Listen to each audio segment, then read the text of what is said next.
it has been a long time that they embraced Islam. So they have no other culture. They remember no other culture than Islam. You know, it's a very different thing from us.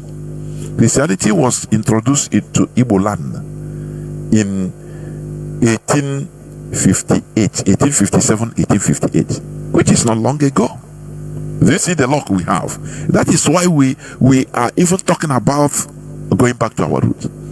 The Fulani, they don't have any other route to go. That is why they now embrace Islam as their culture. Whereas Islam came from the Arab, came from Yemen, Saudi Arabia.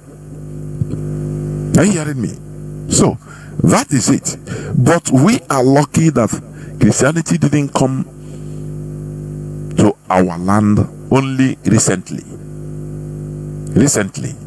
So now let me, as I said, cultural Christians are those who superficially identify themselves as Christians but do not truly adhere to the tenets or teachings of the Christian faith. That's why you see an European, oh, what's your name?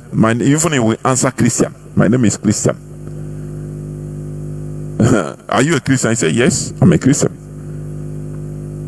You ask him, do you read the Bible? He say, I have maybe a 40-year-old man. He say, I have never read the Bible since he was born. But he's a Christian. So that is a cultural Christian. It's not about doing what is written in the Bible. You know, in England today, the church, they don't want to call the church again. They change the name. They are changing the name to community. Because they say it's archaic.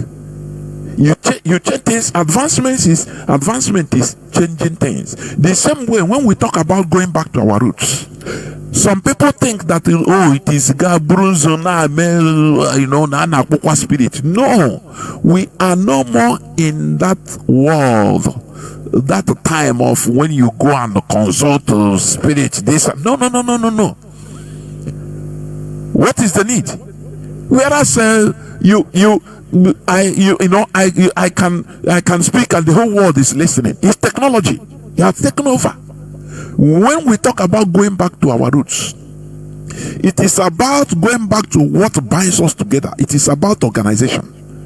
No nation will advance or progress without being together. That is the problem we are having in Nigeria. We don't have the same core value. We have divergent value system. So we are not together. So we cannot. You don't talk about development in Nigeria because we are not together. The Fulani have their agenda, they have their core values, they have their Sharia. The Yoruba have their value. We Igbos, we have our value. So you see that we are not together. That is why there is no talk of development. Why we are talking about going back to our root? Because it is what has binded us together right from time, right from beginning. Our value. It is not about guy panzo this and that no, it's not about it. Let us know that okay, we are one people. Christianity came, we thought that it will bring us together, but it divided us into pieces. So what do? We need to go back to that our originality in order to be together, so that we fear one thing, so that we go towards one direction. That is the main core of our preaching. That is it. Because without organization, look, if Mazi Nnamdi Kanu preach everything that he did, he talk on radio, do everything, talk on television, convince people, but without organizing us together, forming IPOB as one family, there is nothing. It's just entertainment. Do you now understand my point? Had it been Mazi Nnamdi Kanu didn't organize us together, organize IPOB as one family. Anyone, once you call, he say, where are you calling from? I'm calling from Belarus. Okay, Mazi, I'm looking for the family. How do we form the? He said, start it there. You and your wife.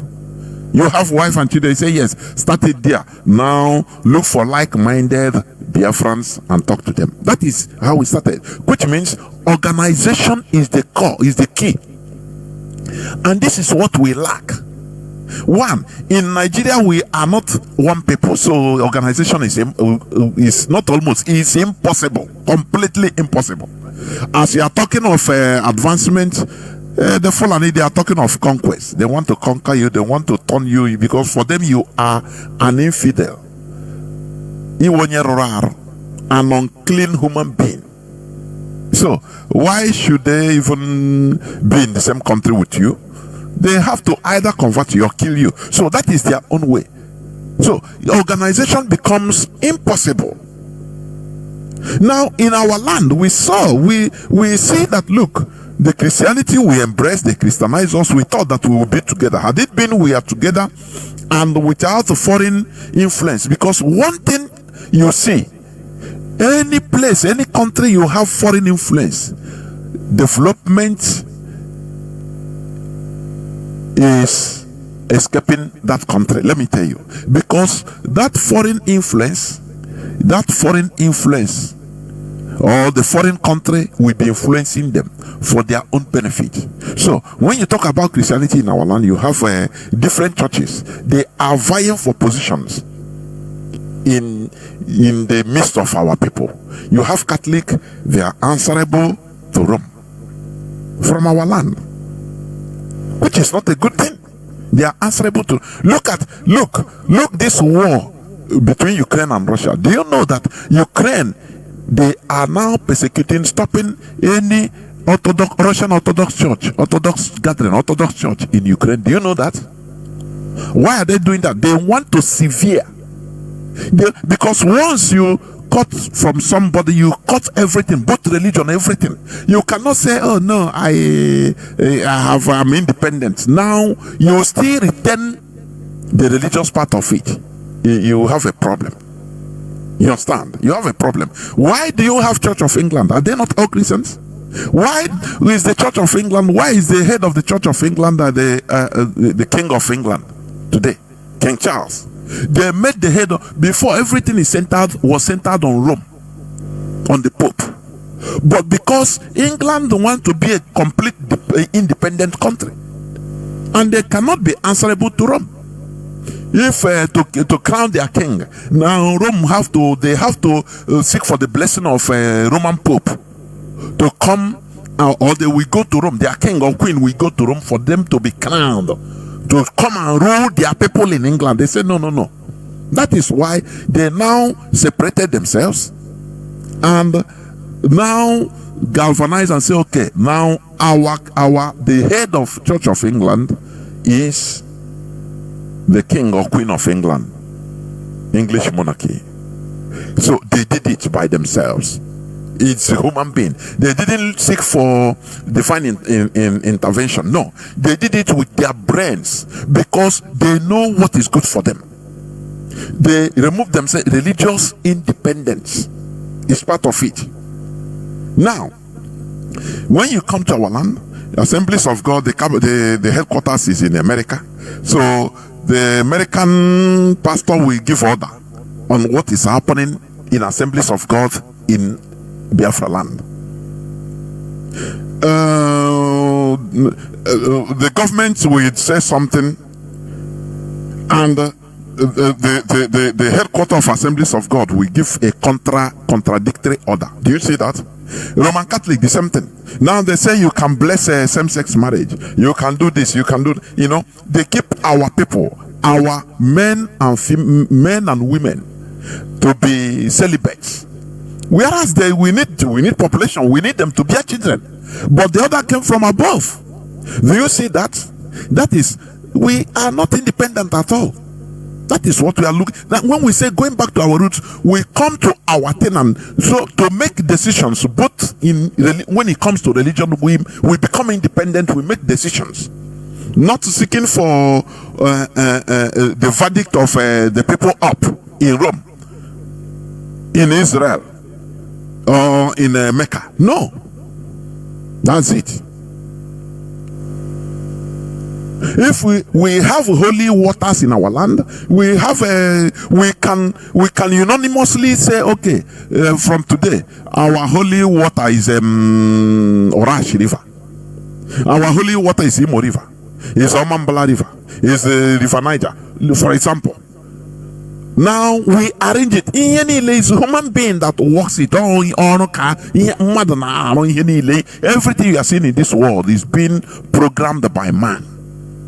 It becomes like that forever in our land, as the Indians are doing. They are doing their their festival that attracts between 400 to 450 million people. The gathering of the largest number of human beings in this planet Earth is ongoing in India, in River Ganges. They didn't say no. They have to go to make no. Do you know how many billions of dollars that have been brought into India for this religious program? Because it is them that beautify their thing. So they organize it. They didn't say, had it been they sold themselves, say we are Christians, oh no, they start condemning River Ganja, their river that is evil. They wouldn't have achieved this feat. Today, people from America, people from Middle East, people from Africa are in India, doing the ritual in River Ganges. Do you see that? How beautiful it is. But our own, no way. We don't have nothing is holy in our land. you want to, go to Holy Land. You go to a Biafran, and Iboma we go to Israel, or we go to Jerusalem, or we go to Mecca. Where is your own holy land? Where is your own holy water? Somebody will go and River Jordan, carry water from there, come back and say this is holy water, and the people are, you say that it is you. How do you think that you can excel? You are making yourself inferiority. Let us do our own thing. Let us promote our own thing. Now let me continue. Let's take a look into few Bible quotations which are being drilled into the heads of our people from childhood, all of us till today. From childhood till today, all these quotations is what is being preached every Sunday, Monday, Tuesday, Wednesday, Thursday, for every day of the week in the churches, in Bible classes, Bible studies. Now that is why, when considering this, because there are people that are used to say no, the Christianity being practiced here in Europe is not the same like in Nigeria. Why? And they don't check. I want people to cool down to verify what you are saying. Why is it so? Is it the people that did it modify their thing, or is it the way the Bible, which is a standard for Christian practice, is it the way the Bible said it? It is for you now to. That is why I ask this question. Between Christians, judging with the writings and recommendations of the Bible, between Nigerians and Europeans, who is practicing the real Christianity? Today I want you to listen, and after you will talk, because I want to give you all these quotations. It is what is written in the Bible. So it is now for you to judge who is practicing the real Christianity written in the Bible standard. Now let's go to the book of Matthew chapter 6 verse 25. Matthew chapter 6 verse 25. Matthew chapter 6. You can download Bible, any Bible you want, in your phone, or take it in your search engine. Matthew chapter 6 verse 25, please. Therefore I say unto you, take no thought for yourself, for your life, what you shall eat or what you shall drink, nor yet for your body, what you shall put on. Is not the life more than meat, and the body more than raiment? I'm reading from King James Version. Okay. Did you hear what he said? He said, therefore I say unto you, take no thought for your life, what you shall eat or what you shall drink. That is, don't think about, don't have any project. No, don't think. Just continue living, because God is thinking for you. So who are you thinking? No, if I'm talking, please be reflecting it to the life of our people back home.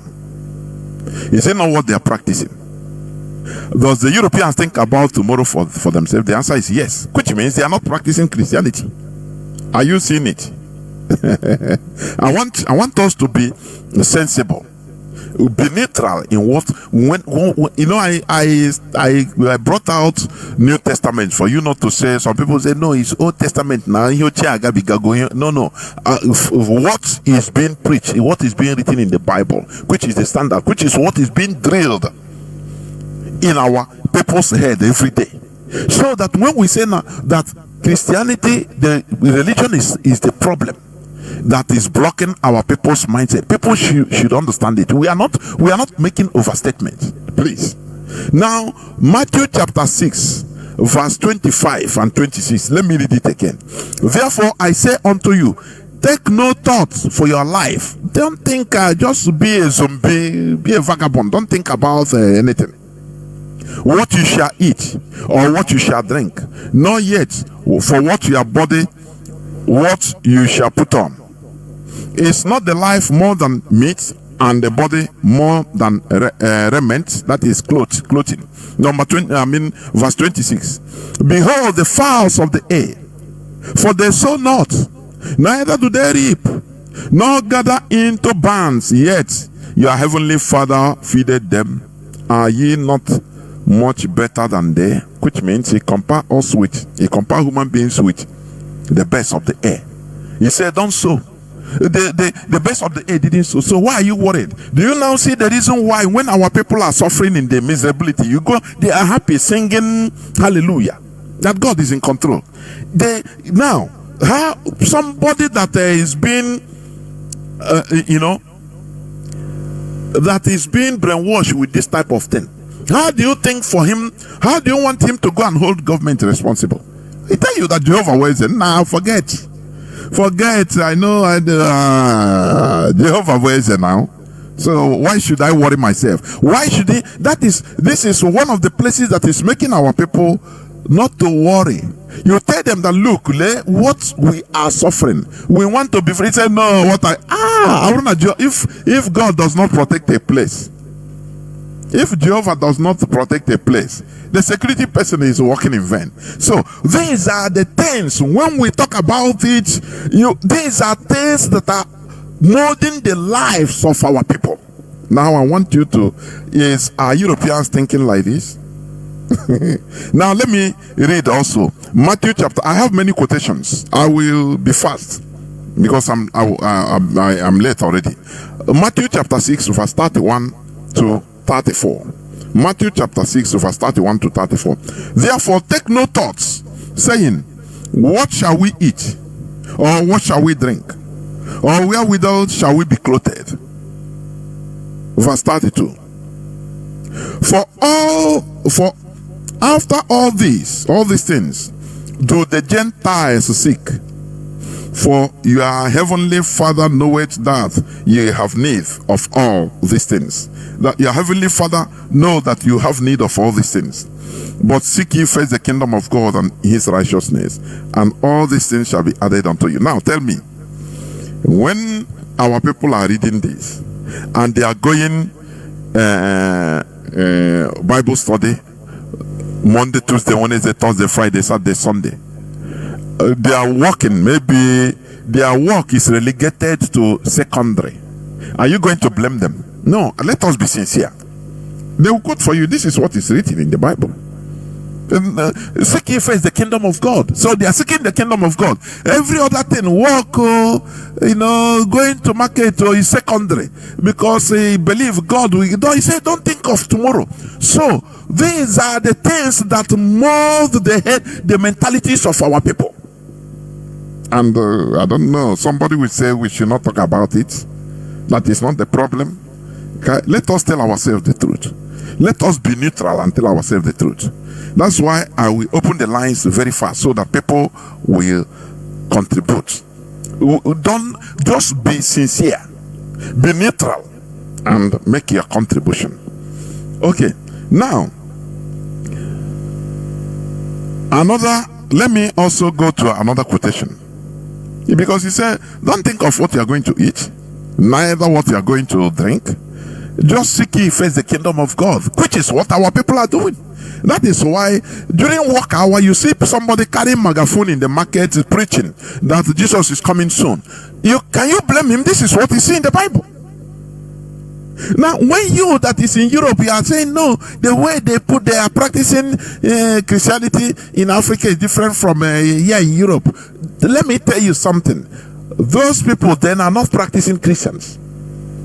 It is written in the Bible, we say, continue seeking the kingdom of God. Go ye preaching, go ye and preach the gospel. Do everything, forget about what you are going to eat tomorrow. That your heavenly Father will feed you. So, Oliver the Cook, don't think of tomorrow. Whereas the Europeans are thinking of 100 years coming. 100 years. Our people are brainwashed into not think, no, forget it, don't think of tomorrow. Just let us thank God that we are alive today. Now, are you going to blame them? Do you see why we are trying to let our people understand that the source of this your belief is fundamentally flawed? The source, that place, that hardcore, that is where we want to break, so that our people will understand that to keep you perpetually poor, to keep you miserable, to make you happy. Don't hold the governments of the day accountable. If you see people that are fighting to change things positively, you say no, these people are wasting time. My God is able. Are you going to blame them? It's in the Bible. It's in the Bible. Now let us go again to Mark, the book of Mark, please. I hope you are following me, please. I hope you are following me. It's when the line opens that I will know people that are really following. Yeah, as they are talking, I will know. So let us go to the book of Mark, chapter 16. Chapter 16, verse 17 to 18. Please come with me to the book of Mark, chapter 16, verse 17 to 18. He says, he that believeth, 17 to 18, okay. And these signs shall follow them that believe. In my name they shall cast out devils. They shall speak with new tongues. They shall take up serpents. And if they drink any deadly thing, it will not hurt them. They shall lay hands on the sick, and they shall recover. They shall lay hands on the sick. In a country that has a hospital, in a century, in a generation that has a hospital, where technology is on the rise, now they are taking this as the basis for their existence. Don't you see that there is something terribly wrong? Don't you see that? He said, let me repeat it again. And these signs shall follow them that believe in my name. And these signs shall follow them that believe. In my name they shall cast out devils. Okay? When you see they are talking of devil, demon, this and that, demon, is here, is written in the Bible. You cannot, when you tell them, say no, there is no devils or demons. It is our government, put everything together. We as human beings, we are the devil, they will tell you no, there is, because they say it in the Bible. So their job is to cast out demons, because Bible commissioned them to do so. So they must seek the devil. They are always at war to cast out demons. Are you going to blame them? It's written in the Bible. Do you see why we must make sure? I call this thing Freemason puzzle. On the mind here, the Freemasons, they put up all these things together in order to control the population of the world, and that is it. So now, the people that understood this, their eyes were open, the Europeans, and they left these practices. When you bring to them, go and preach to a European, bring to them a Bible or oh my brother, will forget about this. This is a cake, I beg. Because their eyes were open, but they brought this virus, and our people are primitive, even in thinking. So they are still pursuing demons. They are still practicing what is written there. That is why I ask, between the Europeans and Nigerians who is practicing Christianity, who is practicing the real Christianity, judging what is written in the Bible. That is why I put it so. So the Bible, when you see what is being practiced, the lay hand on sick, it's in the Christian Bible. It's in the Bible. So when the Bible says you can lay hand on the sick and he shall heal. Now, what is the need of going to a hospital? He will first of all consult his daddy Jew, his pastor, to lay hand on him. Instead of going, for radiotherapy, instead of going, to discover what is his problem. So it is written, you shall lay hand on the sick and you shall get healed. You shall drink poison and it will not hurt you. Do you see all these things? So when you say that, our people say their mentality self, they got it from somewhere. This is where they get all these things. That is why I'm asking, please, can I utter something? When we talk with the Europeans are not practicing all this. They are not practicing because they were awakened 18th, 17th, 16th, 17th, 18th century. They had the Renaissance. They now understood that, look, it is human being that can do things. So all these things is just to control. They discarded it. But they take the name that they are cultural Christians. It is their tradition. Okay, what is your culture? They have to say something is Christianity. You understand? But they don't. When you tell them about laying hand on sick, this and that, they tell you we don't know all these things. If you are sick, you go to the hospital. Now they check you with technology to understand what is your problem. That is their own laying hands. But our people still believe on this. Are you going to blame them when you are still promoting this right up? Are you going to blame them? No, let us tell ourselves the truth. It is written in the Bible. Some people will tell me that no, it is. I'm waiting now. I'm waiting because I know how to get them. No, it is not in that context. Which context? Tell me which context. When you read A, now you tell me it says B. But they read what is written there. It's plump and plain. It says you can drink poison and it will not hurt you. You can when you are sick, they lay hands on you. No, it's not that. It's what it means. I'm not saying what it means. What is written is what I'm reading. Are you hearing me? As there is an argument now everywhere.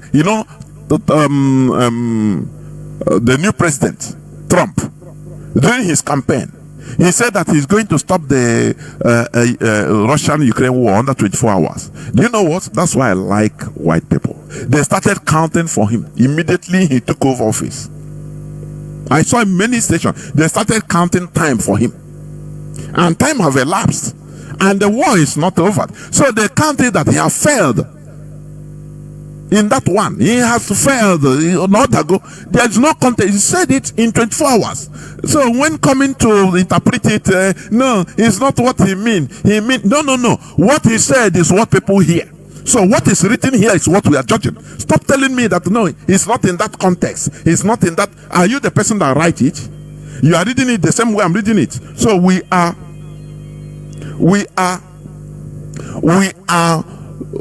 reading it as it is. That is it. There is no other word. It is written, pump and plain. You shall lay hands on sick. So when you see people, they are dying, they tell them, go to us. Say, no. Please, we need to carry him to church to pray. As a Christian, he is right. Because it is written. It will quote for you that Bible say you will lay hands on the sick. And that is how our people are dying. Do you see the mentality? Do you see now? Okay. These are to mention but a few. Let's go back. Let's continue. I'm doing it fast because I'm late. I was late. That's why I don't need to talk much. Now let's go to 2 Corinthians chapter 6. 2 Corinthians chapter 6, verse 14 to 17. 2 Corinthians chapter 6, verse 14 to 17. Okay, listen to what he said here. Be ye not unequally yoked together with unbelievers. Who are the unbelievers? Those that are your own brother. It's the same thing with infidel. What the Muslims call infidel is the same thing. Unbelievers. That is what they told you. Don't be together with your brothers. That is why when this church exploded in our land, our people started dividing. Going to Umunna meeting, they say, no, I'm a Christian, I don't partake. Oh, you don't, oh, no, I don't want to. You people are unbelievers. Do you see? Are you going to blame them? They saw it in the Bible. It's what the Bible wrote. So, he divided us. They are the real ones practicing Christianity, for your information. Not the Europeans. The Europeans are, I'm bringing my own view. The Europeans are cultural Christians only. Their eyes open and they don't more follow all this. Which means they are not real, they are not practicing real Christianity.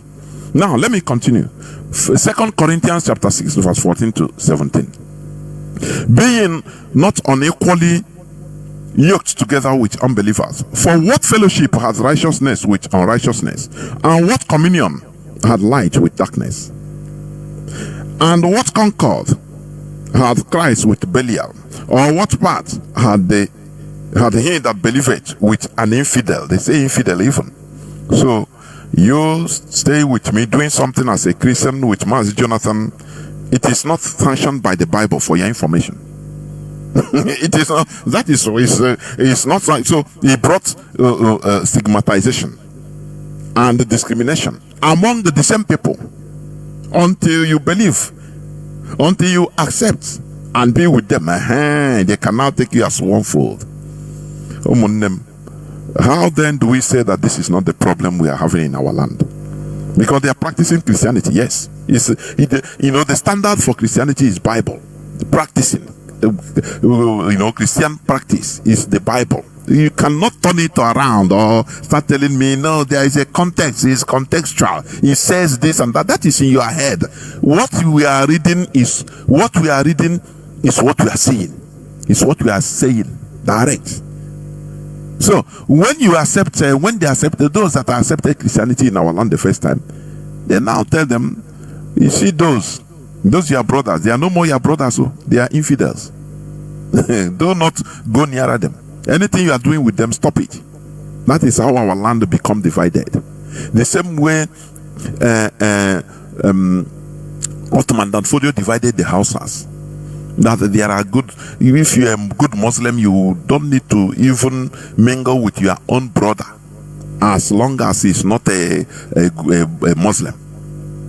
Don't mingle with him. He divided them, and that is what brought the conquest of the Hausas by the Fulani till today. We are seeing things, examples that happen, but we defend evil. That is where it baffles me. We say things, we see examples, of exactly what happened, and we don't talk about it. We don't look that side. We are defending evil. A religion that is brought to you, say, separate from your brother. Is it a good thing? No, don't go town hall meeting again, because they are unbelievers. Don't do it again with your brothers. It's a bad thing. It's against the Bible. It's not them, it's what the Bible says, it's truth. So when you are saying, oh, our land is in disarray, it is what is written in the Bible that they are applying. It is that. So let me finish reading, because I have others. And what agreement had the temple of God with idols? Don't you see? Some will come on air be saying, we are worshiping idol. I don't want the idol. And you ask them, what is idol? What is idol? Is something that is alien to you. A pantheon that is alien to you. That is the thing. The religion we have today is alien to us. So it's an idol. For them, the Europeans, is good for them because it is their thing. For us, it's an idol. Do you hear it? But they come, they put I never idol. I never now say, look at it. Seems that we accept to be inferior. honestly speaking. Through our actions and pronouncements, we accept completely to be inferior. We condemn our own thing. Go and tell the Indians that they are worshipping idol, as they are washing away their karma in their own river, doing their own thing, making their own sacrifices in their own religion.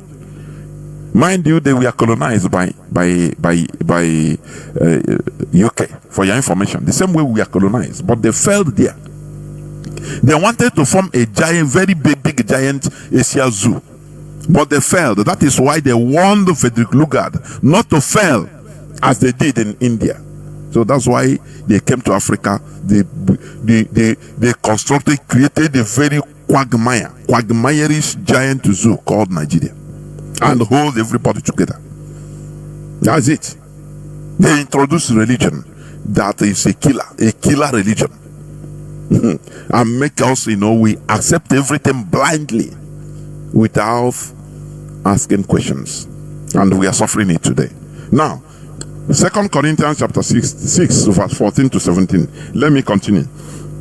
And what concord has Christ with Belial, or what part had he that believeth with an infidel? And what agreement? When Fulani call you an infidel, you cry, but you are calling your brother an infidel. I used to say it here. Is it not hypocrisy? Is it not hypocrisy? It's in your Bible. And what agreement, verse 16, and what agreement had the temple of God with idols? For ye are the temple of the living God, as God has said, I will dwell in them and walk in them, and I will be their God, and they shall be my God. Wherefore, come out among them, and be ye separate, said the Lord, and touch not the unclean thing, and I will receive you. So, when we are doing our thing, now they saw it as unclean.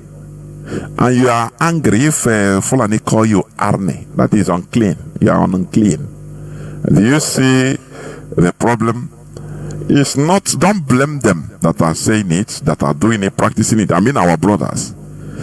It is written in the Bible for your information. Now, let me go again. I'm rushing. Matthew chapter 7. Let's go to Matthew chapter 7. Matthew chapter 7. Matthew chapter 7 verse 1. Okay. Verse 1. He said, judge not, for ye not to be judged. Judge not, for you not to be judged. That is why impunity abounds in our land. When you say, no, the man of God, hey, are you judging me? Oh, no. Judge not, for you not to be judged. Do you see how crimes are going everywhere? Impunity. Say, no, I'm not God, I'm not judging you. So, and you see the person is committing crime, nonsense. Oh, no, I say, no, don't judge. No, I'm not judging. I'm not judging. It's written in the Bible. It's written in the Bible. The Europeans, are they judging? The answer is yes. They are immediately. Everything you are doing is being judged. You are driving a high speed more than usual, they give you a ticket. Anything you are doing is being judged, which is against the Bible. Judge not, for you not to be judged. So, our people practicing Christianity based on the Bible, the answer is yes. That is it. Now, let me continue. Matthew chapter 7, verse 7 to 11. Okay. And it shall, ask, it shall be given unto you. Seek, and you shall find. Knock, and it shall be opened unto you. For everyone that asketh receiveth, and he that seeketh findeth, and to him that knocketh it shall be opened. Or what man is there of you, whom if his son ask bread, will he give him a stone? Or if he ask a fish, will he give him a serpent? If ye then, being evil, know how to give good gifts unto your children, how much more shall your Father which is in heaven give good things to them that ask him? Where I'm hesitating, the thing is very little. I mean the characters. I'm reading from my phone. That is why I cannot be fluent. Very sad, but we must continue. So, do you see the reason why our people are prayer warriors? Because they are asking, always asking. Morning, afternoon, night, they are asking. It's written in the Bible. It says, ask, you shall receive. So, they want good life, they want car, they must be asking. You don't have time for that because it is written in the Bible.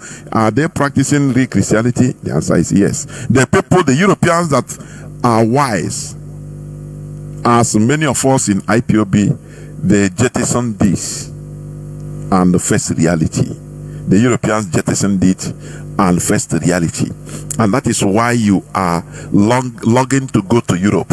Because if you go there, you know you get good life. You know you get work. You know that your electricity is there. You know that things are working. Why? Because these people remove their minds, remove themselves from this archaic write-up that you are still calling holy. They cancelled it in their lives, in their first reality. Are you seeing how things work? Do you see when you say, no, Europeans are, the way they are practicing Christianity is not the same. No, man, no, sir. Instead, they open eyes and jettison all these things you are still cherishing in the Bible. They jettison it. They say it's a poison in their lives, in their system. If they continue, they follow it, they can never progress as a country. But our people are following it to the letter. You are asking day in, day out. That is why our people prefer to pray than to do anything. They pray. They are prayer warriors. You know, they are not worker warriors. They are not engineer warriors. They are prayer warriors. It's written in the Bible. So let us continue. Now, another place. First John. Let us read the book of First John. First John, not John. There is First John, please. First John chapter 5, verse 14. Verse 14 and 15. Now let me read. And this is the confidence that we have in him. First John chapter 5 verse 14 and 15. And this is the confidence that we have in him, that if we ask anything according to his will, he heareth us. Okay? And if we know that he hear us, whatsoever we ask, we know that we have the petition that we are desired of him. It's the same thing that the other place say, ask and you shall receive. Do you see it? So he said anything, and if we know that he hear us. So and when you see our brothers making noise, it is written in the Bible. They are following the Bible. So don't blame them. What you blame is that place, that this thing I'm reading now, the Bible. That is where the problem is. It takes more than anything in order to remove people from this write-up. The Europeans did it and they are progressing. The Europeans, they did it. They jettisoned all this, right? They said, no, if we follow this, they see the religion as just a means of identification. Yes, let me call it like that. A means of identification. Just to identify themselves. Now, they say anything they say, we are Christians. Finish. Nothing more. They are not going into details in all these things. Say they are practicing. What are you practicing? That God will say you continue asking him, he will be anything you ask him, he will give you. That is, it's written here. So when you see our people that are prayer warriors, don't blame them. They see it in the Bible. They are practicing it. Okay. Now, let's go again to the book of Matthew. To the book of Matthew. I'm rushing, please. I'm rushing because I'm late. Book of Matthew chapter 5. Matthew chapter 5 verse 39 and 40. Let me read. 39 and 40. Let me try to enlarge. 39 and 40. It says 39 and 4. But I say unto you that ye resist not evil, but whosoever shall smite thee on thy right cheek, turn to him the other also. Do you see the pacification? How our people are pacified, we become chickens, sheeps. Because they say, if they it's in the Bible. So when you see, when our people are making peace, even if it is to our detriment, they are good Christians, for your information. They are very good Christians. They are practicing Christians. Yes, it's in the Bible.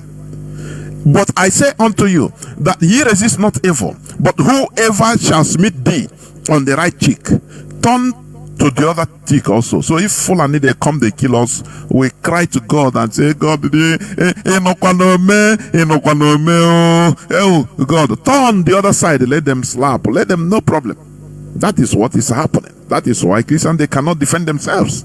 In the north, they burn churches everywhere. They don't defend themselves. They don't defend themselves. You know, as somebody say, when you look at it, and it's true, if you go to any country that they have resources, much resources in one side, they give them Christianity so that they become highly pacific. They become highly pacific. You know, they don't, when you do them anything, they don't retaliate. Oh, be a good Christian. So it's in the Bible. Let me continue. 39 to 41. Okay. Verse 40. And if any man will shew thee at the law and take away thy coat, let him have the cloak also. And whosoever shall compel thee to go a mile, go with him twice. That is, go with him twice that mile. Go with him 2 miles. So if they carry you, say they need they slap you, turn the other side. If any person carry you, sue you to law, please follow him. You know, go more than him. Follow him. Be obedient. Just follow him. No make a problem. That is a good Christian. You are practicing what is in the Bible. So when our people are being docile and gullible, it is what they read here. Are you hearing me? It is not that, oh no, it didn't come from alien. No. It didn't come from another place. It is this thing that is conditioning our people. We are not like this until we become Christianized. What made our people to resist Britain for 31 good years? Do you think we are chickens like this? If we are Christianized, we cannot do it. Say, oh boy, that's why when things, look at how many years we have been in this struggle. Many people are tired. Now, if it's like that, now we are pacified people. Instead of suffering, instead we give in. I beg, we give in. Why is the northern people? Why are the northern people being feared? Why do we fear the northerners? Because they can kill you. Because they can, explode themselves and explode you, with bomb, as a suicide bomber. What made them to be like that? Their religion. Their religion. That's it. It's what molds them. Their religion. So when many of us are looking down on the type of religion we are being given, I call it is a pity. And it's highly pathetic. We should dive in there because it is what molds our characters. It is these things we are hearing it right from childhood. Our parents use it to raise us. We go Sunday school, we go churches, we read all these things every day and night, day in, day out.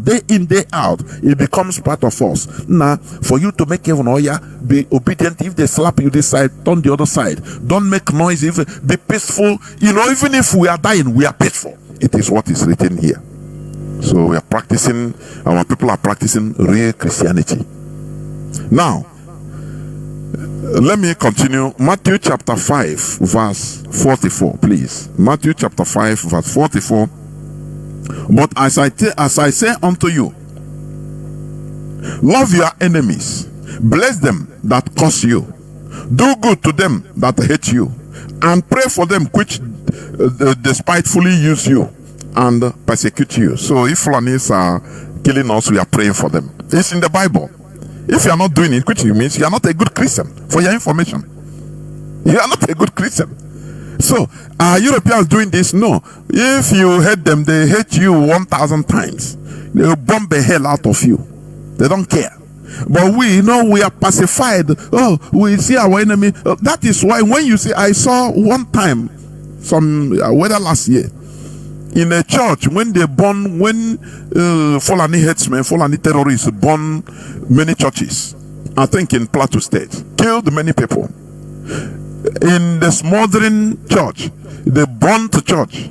The pastor, they came there to start praying. He kneeled down, and start scrubbing the ash of the burnt churches, praying, oh God, I decree that these people that did this. That is what you are conditioned to be doing as a good Christian. So you don't fight back. That is why they are killing Christians everywhere, all around the world, except in Europe. In Europe, they are wise. They have institution.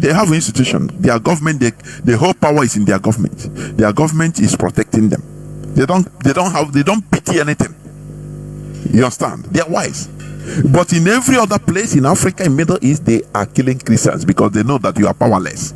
They have, they have made sure they dispowered you. They make sure that they remove your power, pacified you.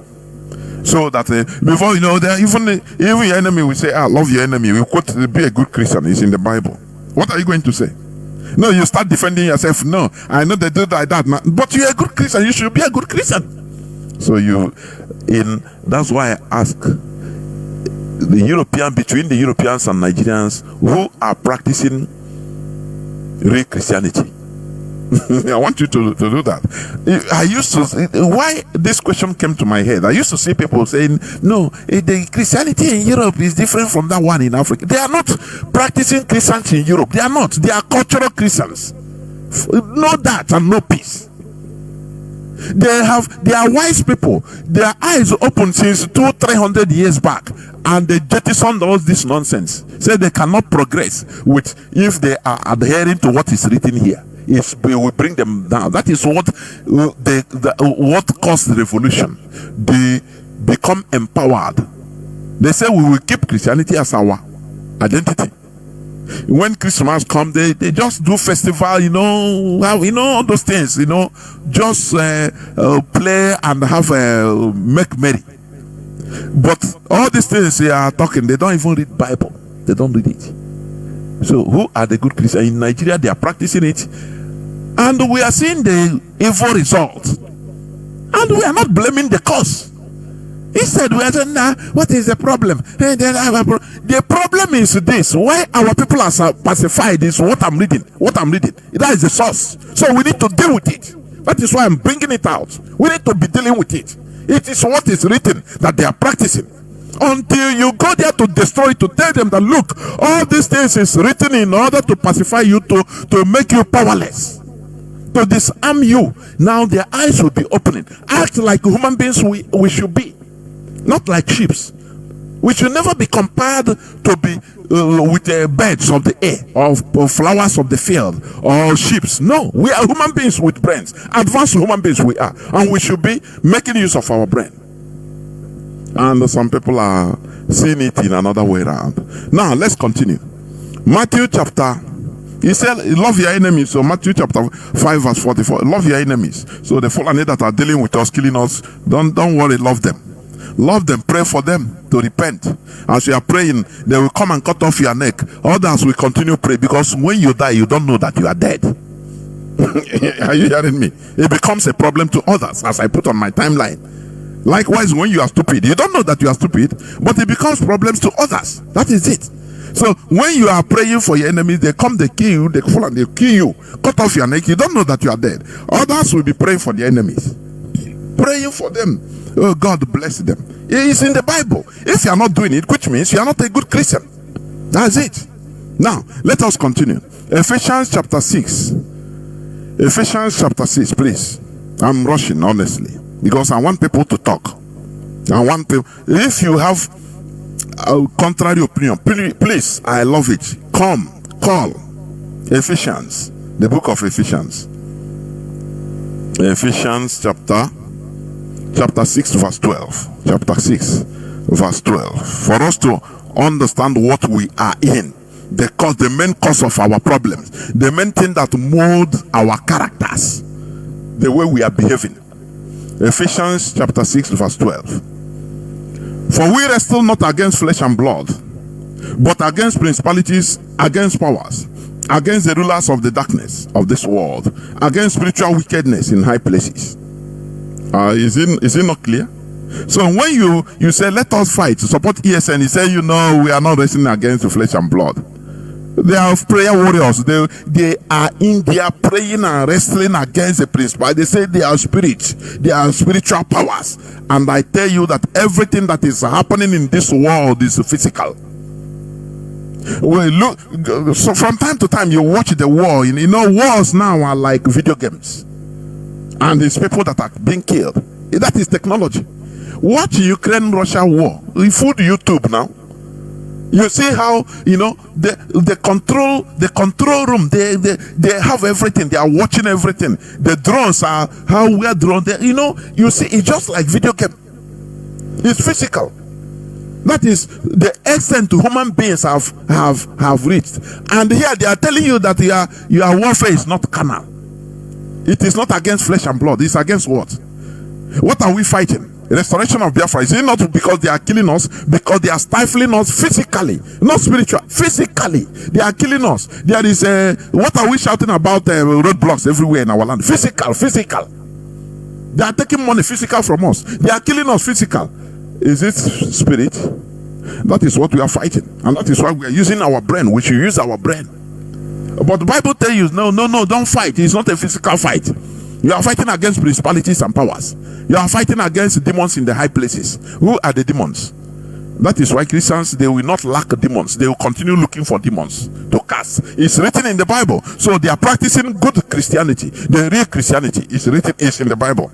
Whereas the Europeans, they have jettisoned this. They have thrown away this. It's no more functioning in their lives.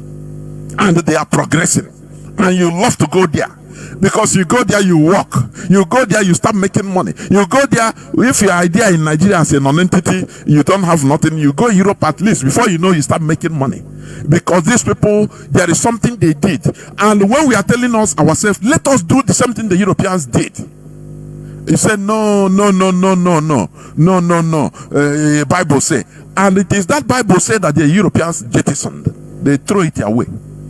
Do you see how difficult what we are doing is? Do you see how difficult? But we will never stop from talking. We will never stop from talking. Okay.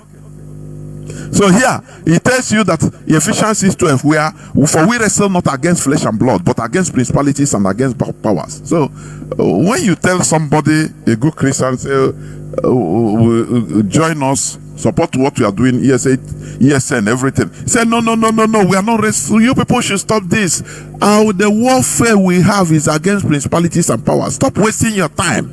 God will be in control. God will do everything. Are you going to blame him? No, because he saw it in the Bible. It's in the Bible, the standard they are using, isn't it? Okay, let's continue. We are finishing. Luke chapter 14, verse 26.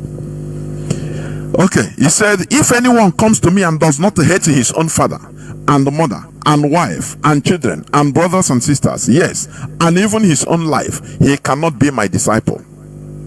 Do you see that? So be a good Christian. You must hate your brother. That's why you have problems in families in our land today. Our people, many of our families are divided. They are in cold war, but you will not know.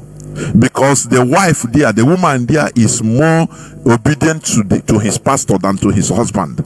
Any slightest thing, he will he will not tell the pastor. He will not tell his husband. He will go tell the pastor. How? Because he said you must hate your own father and your own mother and your wife and children and brothers. If they are not believers like you, now anything you are doing for them is just, you are doing for infidel. The same way the fallen are seeing us. That is the same way Bible wants you to be seeing your siblings, as long as they don't believe like you. Do you see what we are suffering?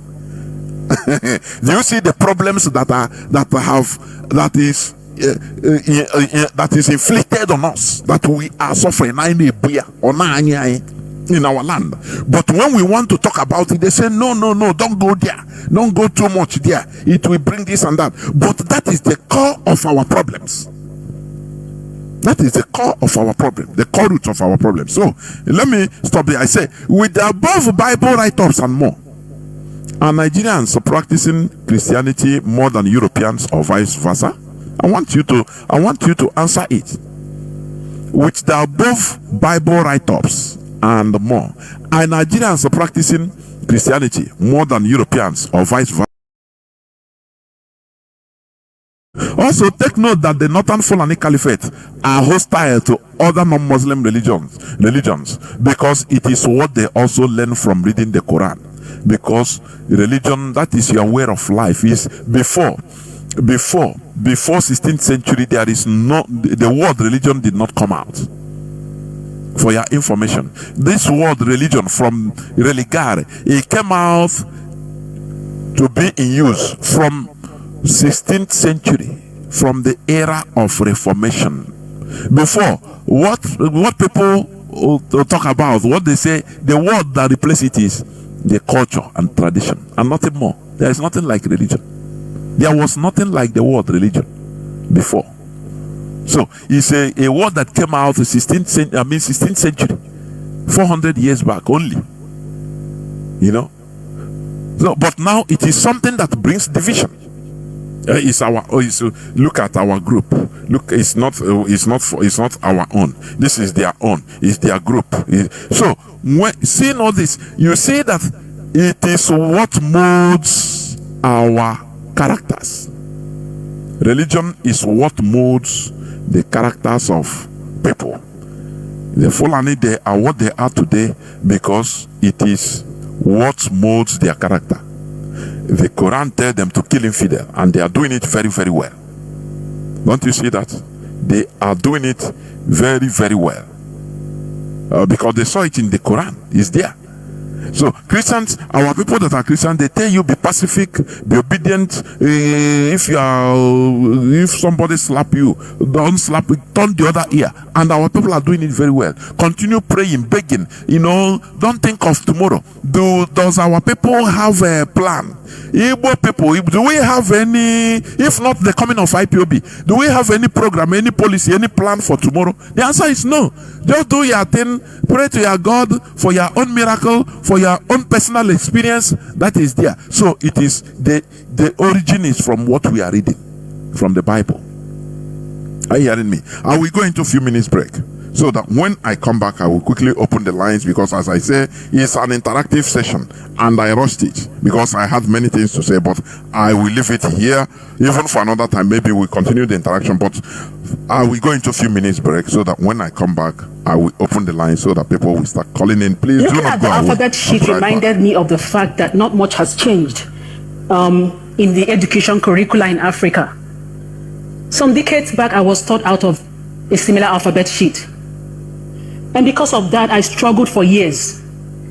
I struggled to reconcile my reality with the formal education I received. I had identity crisis. I looked down on my reality. I looked at my ancestry. I looked at my lineage with disrespect.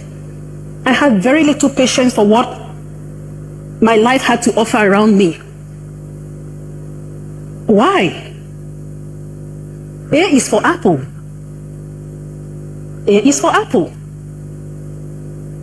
A is for apple, is for that child in that part of the world where apples grow wild. Who has an apple in her lunch bag? Who goes to the grocery store with her mom and sees red, green, yellow, apples of all shapes and colors and sizes?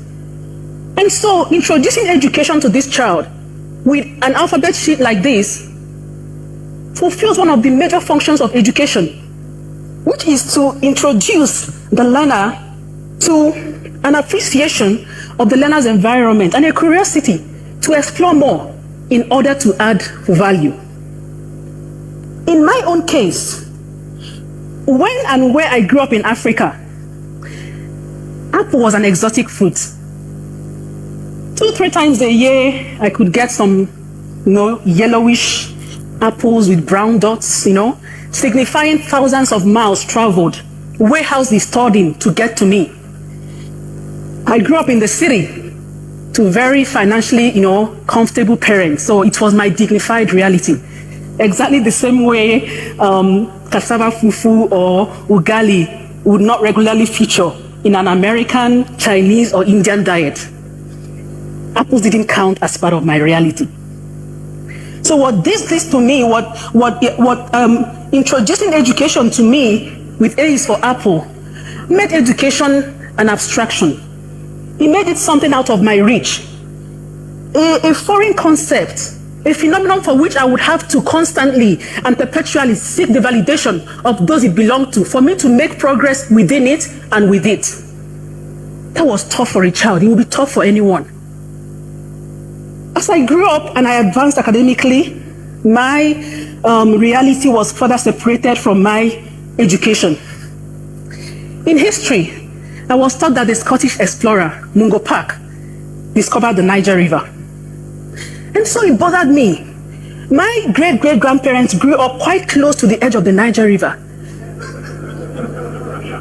And, I mean, it took someone to travel thousands of miles from Europe to discover a river right under their nose? No. What did they do with their time? Playing board games, roasting fresh yams, fighting tribal wars.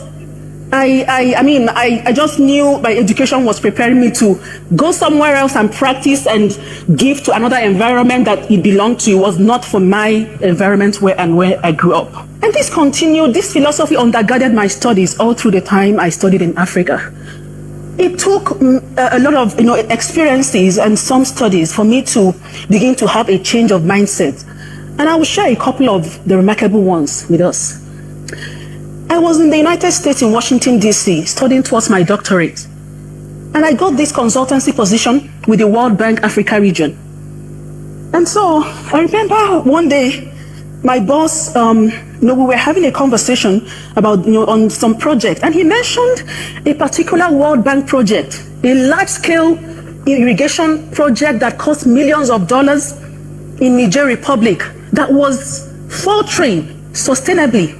He said this project wasn't so sustainable, and he bothered those that instituted the whole package.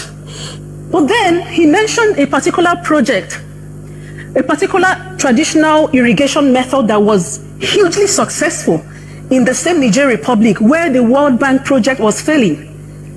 And that got me thinking. And so I did further research, and I found out about TASA.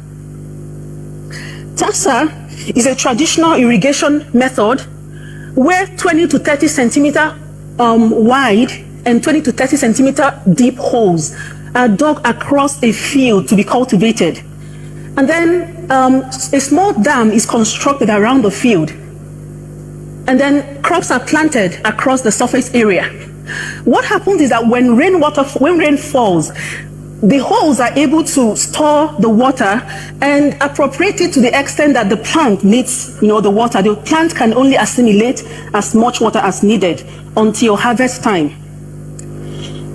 Niger is 75% scorched desert.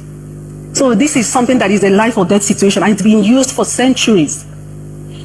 In an experiment that was conducted, a plot of land, two similar plots of land were used in the experiment, and one plot of land did not have the TASA technique on it, similar plots. The other one had TASA technique constructed on it. Then similar grains of millet also were planted on both plots. During harvest time, the plot of land without TASA technique yielded 11 kilograms of millet per hectare. The plot of land with TASA technique yielded 553 kilograms of millet per hectare. I looked at the research, and I looked at myself. I said, I studied agriculture for 12 years, from primary to to senior 6, as we say in East Africa, SS3 in West Africa, or 12th grade. No one ever taught me of any form of traditional African knowledge of cultivation, of harvesting, of anything that will work in modern times and actually succeed where something imported from the West would struggle, to succeed. So it was Mwalimu Julius Nyerere, former president of Tanzania, who said that you cannot develop people. People will have to develop themselves. I agree with Mwalimu. I am convinced that Africa's further transformation, Africa's advancement rests simply in the acknowledgement, validation, and mainstreaming of Africa's own traditional, authentic, original, indigenous knowledge in education, in research, in policy making and across sectors. This is not going to be easy for Africa.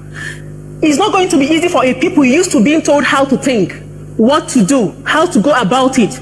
A people long subjected to the intellectual guidance and direction of others, be it the colonial masters, aid industry, or international news media. But it is a task that we have to do to make progress. I am strengthened by the words of Joseph Shabalala, founder of the South African choral group, Lady Smith Black Mambazo. He said that the task ahead of us can never, ever be greater than the power within us. We can do it. We can unlearn looking down on ourselves. We can learn to place value on our reality and our knowledge. Thank you. Asante San. Welcome back. This is Radio Biafra House of Service coming to you through Radio Biafra London. My name remains Mazi Jonathan Chinedu from Alo province of Biafra land. And we are here live and direct. Today is the 25th day of January 2025. Therefore, our lines are now open as an interaction. As I said, please, you can call in and listen to the question I asked. Judging with the writings and recommendations of the Bible, of which some of them I've read, between Nigerians, I take Nigeria as a case study, between Nigerians and Europeans, who is practicing real Christianity? Please, that is the question. Therefore, you can call on our via WhatsApp or Signal, the same line, but you can call via WhatsApp or Signal. +61 405 142 547. I repeat, +61 405 142 547. Please bring your argument. Even if it is contrary opinion, it is welcome. Here is our parliament. We are brothers and sisters. We are here to learn from each other. But the only thing, we do it in a civilized manner. I have a caller already. Dear caller on WhatsApp, can you hear me? You are the first caller. Welcome to the program. Yeah, good evening, Mazi Chinedu, Jonathan Chinedu. I salute you, Mazi. Thank you very much. And you too. There were Mazi. There were for the. I call you a professor of University of Radio Biafra. Mazi, I salute all Biafrans and lovers of freedom. My name is Mazi Nnamdi. I'm calling from Paris, and by the special Mazi, it has been a long time, eh? It has been a long time. Udodi, Mazi. We go nowhere, Mazi. We go nowhere. On a la. No, some la. Thank you, Mazi. By the special grace of Chukwu Kikabiyama, I am serving Biafrans in the capacity of Paris Zonal Coordinator. So, Mazi, I fully concord on the lecture you gave regarding the Christianity practicing in Europe and in Africa, and especially in Nigeria. Europeans have, I think, Mazi, the analysis you gave concerning the kind of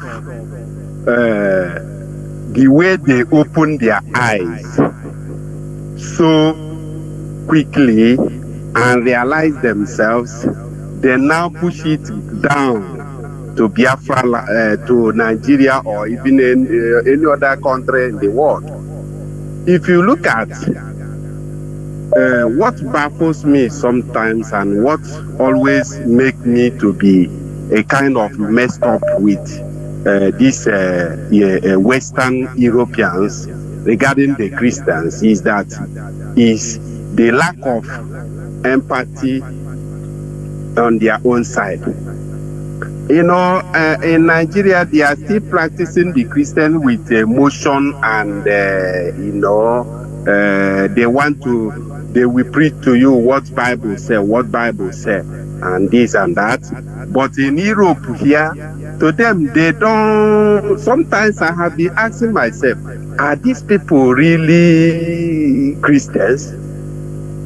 But as we are developing this thing this night, I realized that these people, true, they were like the way we were now in Biafra land. They were, anything the fathers say here, the prêtre and others, anything they say is what people normally do before. But time comes, they started asking themselves many questions. And that was what brought out the European Renaissance, their opening eyes. Because what we are telling our people is not to, if you want to, we are not asking you to jettison your belief or what you believe. Or no, it's for you to see some reasons to know that in this world we are living, you can never achieve anything by through begging or through praying. Praying is only a prayer without action. Is in vain, and that is what IPOB is preaching here. Prayer, whatever you are doing, if after praying you have to do something. You cannot. So, Mazi, before you deviate, also, because I want people to talk based on the question I ask. Now, judging with the Bible writings, the write-ups, the writings and recommendations of the Bible, which I have read a little, some quotations. Now I ask, between Nigerians and Europeans, who is practicing the real Christianity, which is biblical, written in the Bible? Which people? What is your opinion? My brother, I can tell you is the Nigerians who are practicing that is the real Christianity. Because in Europe here, my brother, you can never see them reading all these things, telling you Bible this, but they don't even believe on all those things. They don't believe on that. They believe in what they say. You can never go to anybody and gossip, say, this person do this person do that. They will never believe you until they see. That is the reason why they have, for them not to be deceived by anybody, anything they do now, they place camera there. They want to see. But in Nigeria, only mere you say this person did this person did that, they have believed already. And before you know, that thing may even lead to, killing that person. That is it. His or her life. That is it. That belief, because they are believers. So they don't need proof. That is why once they say this person died, now this person kill him. Now this person he do him and he killed. I saw one video, very, very sad. I've forgotten the village. They are pursuing the woman from the village. They carry her loads moving and they are videoing her. The woman was saying that she don't know any, I think it's her husband that died. They say it's she that killed her through wizardry. You see, exactly. Our people are still practicing, they are still in that archaic, old, very primitive belief. They don't know proof, but they will, Nahim. Mazi. Is all this Bible that Mazi, thank you very much. Please round up because you have said what you have answered my question. Only thing I want to tell the world in general is this: they should allow Biafrans to exercise their human God-given rights. If they keep on keeping us in that Nigeria, thinking that we are going to back down, we don't know what we want, they are kidding. I want them to know that the same right that British citizens people has, the same right they exercised in 2016 by voting them back through referendum, British government pulled out from European Union. Today they are on their own. The same right they have given to many countries. That is the same right Biafrans are demanding today. We are asking them to allow Biafrans to conduct the referendum and decide, ask our people if they are still willing to still remain in their giant zoo, or they want to be on their own. That is my own request tonight. Thank you very much. Thank you. Almost say Biafra. Thank you very much. That is it. Please, if you are talking, just minimize it, because many people are calling. Honestly, many people are calling. So our brother said that Nigerians are practicing real Christianity according to what is written in the Bible.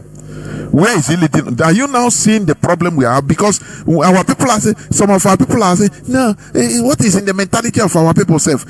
What is in the mentality is what I read. There are many in that book. That is what is there. That is what is guiding them.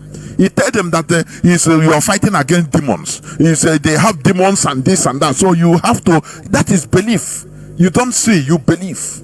Whereas we are in a world today where camera is everywhere for proof. Anything that has no proof, they don't believe it. And people don't accept it until there is proof. But our people are still primitively behind. The source is the Bible. It's there. Caller on signal. Can you hear me? Caller on signal. Mazi Oba. Can you hear me? Caller on signal. Caller on signal. Are you there, please?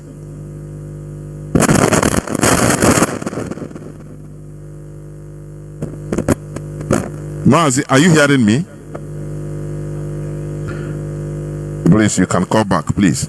If you call, make sure, I don't know, make sure if you have any listening device, remove it. Remove it. Caller on WhatsApp, please go on. Can you hear me? Go on. Yes, I can hear you. Thank you for taking my call. There, like the other. Yeah, yes, please. Let me guide you. The question I ask, I hope you still understand it. You start with that. Yes. Judging with the writings and recommendations of the Bible between Nigerians and Europeans, who is practicing the real Christianity? Please start from there. Can you hear me? Go on. The real Christianity is being bastardized by the way we take religion to be, or read the Bible, all the passages that you read, right? I just want to say something on that. Go on. There are four parts of the Bible. One is the dogma of the Bible, which is what God said, and then the other one is the gospel according to Jesus Christ, which is the Son of God. The third and fourth go together, which is the Christian ethics and the custom of the Jews or Hebrews. So if you look at it very well, I cannot question what God said, what He said, and also I cannot question what Christ said, because Christ is the Son of God and God is the Almighty. But any other thing is a reported, according to my legal knowledge, is a reported speech. Do this. Say Christianity. If I want to marry 50 wives, I can marry 50 wives. God, the Bible did not condemn it. He just said that when Christ came, He became obsolete. So it is the stupidity of people where they receive the Bible. Mazi, can I come in here just before you continue? Okay, go ahead. Because when you talk about some part of the Bible, bastardization or this and that, number one, if all those are not relevant, why are they there in the Bible? That is number one. Wait, let me finish. Number two, remember the book of Matthew and Mark, all those places I read. It is words that came out directly from Jesus Christ, His word direct. So how are you going to tell me that, look, He said you have nothing to do with an unbeliever, somebody that doesn't believe in it like you, even if it is your brother? Even if it is your father. Okay, can I answer that one? Can I give you a passage? Okay, can I give you a passage in the Bible? Okay, go. Okay, that Bible that said, Mark, I read it very well. That said, right, you have nothing to do with the unbeliever. The same Bible tells you, right, that Jesus Christ said, I have come not for the righteous, but for unbelievers. Do you see how it varies? So you have no. There now is a very different argument altogether, Mazi, because as you say, Jesus is saying it. He said, "I come not for the righteous, but for the unrighteous." Yes. Which means you that is unrighteous, if he converts you, if you believe in him, your parents or your brother or your mother or your father didn't believe, there is a wage. You are different from that person. You are no more the same. That person, consider him an unbeliever. So it's two different things altogether, Mazi. Okay, but he said, right? You said the work is plentiful, but the laborers are few. So when you go to the house, right, they welcome you, right? Say peace unto them. You are trying to bring people back to the kingdom of God, to convert them. So if you reject those sinners, right, how would the kingdom of God be multiplied? Do you see how the Bible? Mazi, are you asking me or are you asking the Bible? The Bible says Jesus said he come to put confusion, hatred between father and mother. He come to put fire. He said it. You read it. He is there. So how are you going to tell me that people are bastardizing what is written in the Bible, whereas it is crystal clear? How then are you going to interpret? If it is not relevant, as you are saying, why is it there in the first place? So, my brother, my own point is this. Listen, the Europeans, I think you are calling from USA or from Europe. The Europeans, yes, from US. Okay, the Europeans, they know all this. If you study revolutions in Europe, which America applied the tenets and from the country is working. The revolution, the European revolution is this. Like in France, our brother that called from France. When you study French Revolution, these people, Europeans were like us, like our people are behaving sheepishly. They were following the Bible during that time. They were this witch hunt, which we are using today. It started in Europe. It is from the church. The church, they believe in demons, this and that, and the church became powerful. They are killing people because of religion. Now they pacify it. They say no, don't kill. But before, the Europeans, they killed. And after everything, they found out that this, after all, if they continue like this, they will continue being zombies forever. What happened? What happened? Now, that is what brought about revolution. I think I used to say it. If you are listening, go and study the European revolution. In France, France is a Catholic country till today. In France, even in one day, they slaughtered more than 200 bishops and reverend fathers in one day, until they were able to organize the religion government. Napoleon Bonaparte said, now live with all these things you are reading in the Bible, this and that. Now we are human beings. We are in this era. We must either modify the way we live or we continue perishing. And that is how they remove themselves from all these things. And now they become what we call cultural Christians. That is by identity. So when you say people are bastardizing, I don't believe, I don't accept it. Because they are, whatever. You see many things I read here is what Bible tell people that they are doing in Nigeria. So they are practicing real Christianity. Go on, Mazi, go on. Okay, that Napoleon Bonaparte, right? Yes. That you mentioned. Yes. You know how many people he killed, right? He killed many. So if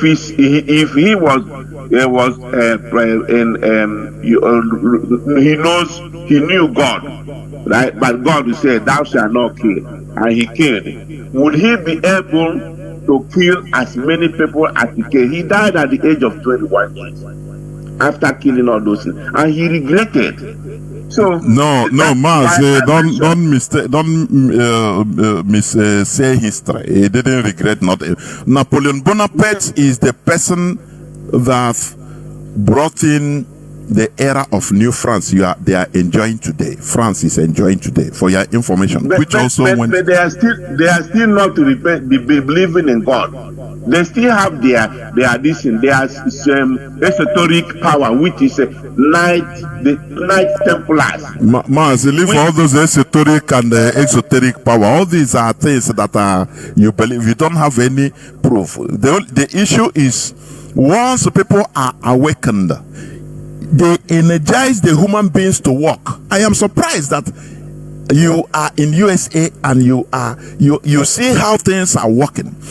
They have nuclear weapons, and it's human beings that work towards it. And you are talking about exoteric and the exoteric power. Who has exoteric power? Who has spiritual power apart from physical power? Can I tell you something? Okay, I'm a lawyer by profession. Okay, I'm a lawyer, and I work for the government. Okay, right? Yes. All these they do. I don't want to say a lot of things because it's a secrecy. Those things that you mentioned, they go moon, they go this, they go this. What has it added any cubit of life in human beings? Mazi, because let me tell you what they added. You are talking to the whole world. It's technology. They put satellite on air, on space, and you say it doesn't add. We are using internet. What are you talking? Mazi, what are you talking? Okay. Advancement of technology. Okay, do you know somebody, right?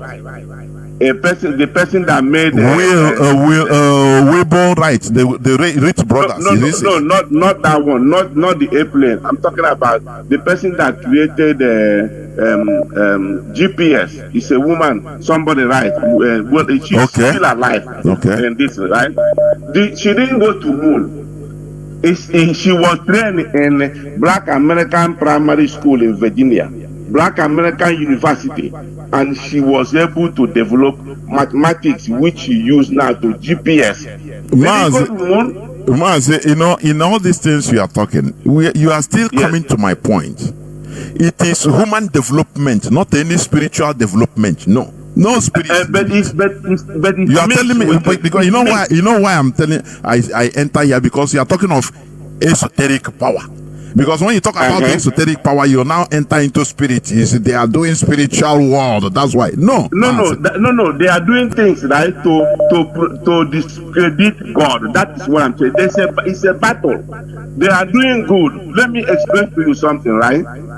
Science and technology are meant to improve life on earth, right? But if he goes to challenge God, it's a problem. Mazi, there's no challenge. Hey, Mazi, I'm surprised that somebody like this talking like Mazi. What? Mazi, let me ask you this. During the Biafra War, I know many of us are not born. I was not born. I don't know by your voice. Maybe you are not born that time. So, but according to the history, our fathers, they built things. They built flying Omunigwe, which had it been we continued, maybe Biafra was free, we would have continued ameliorating all those technology, and we would have come up with Scud missiles, because it's almost the same thing that time. Do you know 1960s flying Omunigwe is called missile? It depends on the range. So it is human development, human brain development. You understand what I'm trying to say? It's not technology. The way you are taking it, I understand your pattern of thinking. Oh, you are challenging God. No, human beings are created to be on infinite. This brain we are using, the smartest person on earth is not even making use of 10% of human brain. What is in this human brain is too much. You understand? Who created us? Who created us and gave us that knowledge? We are not talking about who created us. My mother and father met themselves, and I was born. Don't go there. If you are talking of who created us, let us inquire, let us investigate and research about how we are going to be in the mainstream human being like development. If you are coming to Nigeria, you don't trek, you enter flight, of which to maybe 500 to 1,000 years back, people that time did not even think in this world that there would be something, a junk of metals carrying thousands of tons of human beings and everything flying on air independently. But today it is available. So what are you talking is challenging God? I want to ask you a question. Okay, like, ask me personally. Okay, if you will be honest with me, do you belong into secret society? what do you mean by secret society? Do you belong into Freemason, Rosicrucian, Amok, or Illuminati? Because it looks like, right, you are trying to say that human beings can challenge God who created us. Mazi, you are bringing this nice debate in another way. It is not where we are going. No person is challenging God. Advancement of human, I know the mindset you are using is, like in the Bible, when human beings started growing, they started building Tower of Babel, and it seems they are challenging God. For you, advancement in technology means challenging God. What is challenging God? It's not what we are talking. No person is challenging God. I'm talking about advancement, human advancement, how our people are caged into belief. Are you happy, Mazi? Let me ask you. Let me ask you before you come in. Are you happy to see our people? Somebody will die in our land today. It is happening today in our land. Somebody will die, no autopsy. They will start believing, oh no, hey, it's okay. They will not go to autopsy to find out what happened. Maybe the person, there are myriads of diseases and sicknesses that somebody might die of. But the primitive mentality that is in us, in our people, make them, they conclude, because belief is you pre-conclude without proof. Is what is worrying our people, and you are bringing another argument. You are challenging God. Advancement in technology does not mean challenging God. We are created to advance. Are you hearing me? You are right. Do you know that 500 years ago, 14th century, 15th century, traveling from America to Africa, or from Africa to America, it might have taken you maybe 6 months or 1 year to cross the Atlantic Ocean. Do you know that? But today, if you want to come to Via, you enter from New York over 8 hours, you are in Nigeria. And you is that challenging God? If we are talking, let us. Let me just conclude, please. People are calling. Round up, right? Yes. The example you made in about our people saying that this person without going to is happened all over another one, like in America and Europe, where this COVID that just came in, right?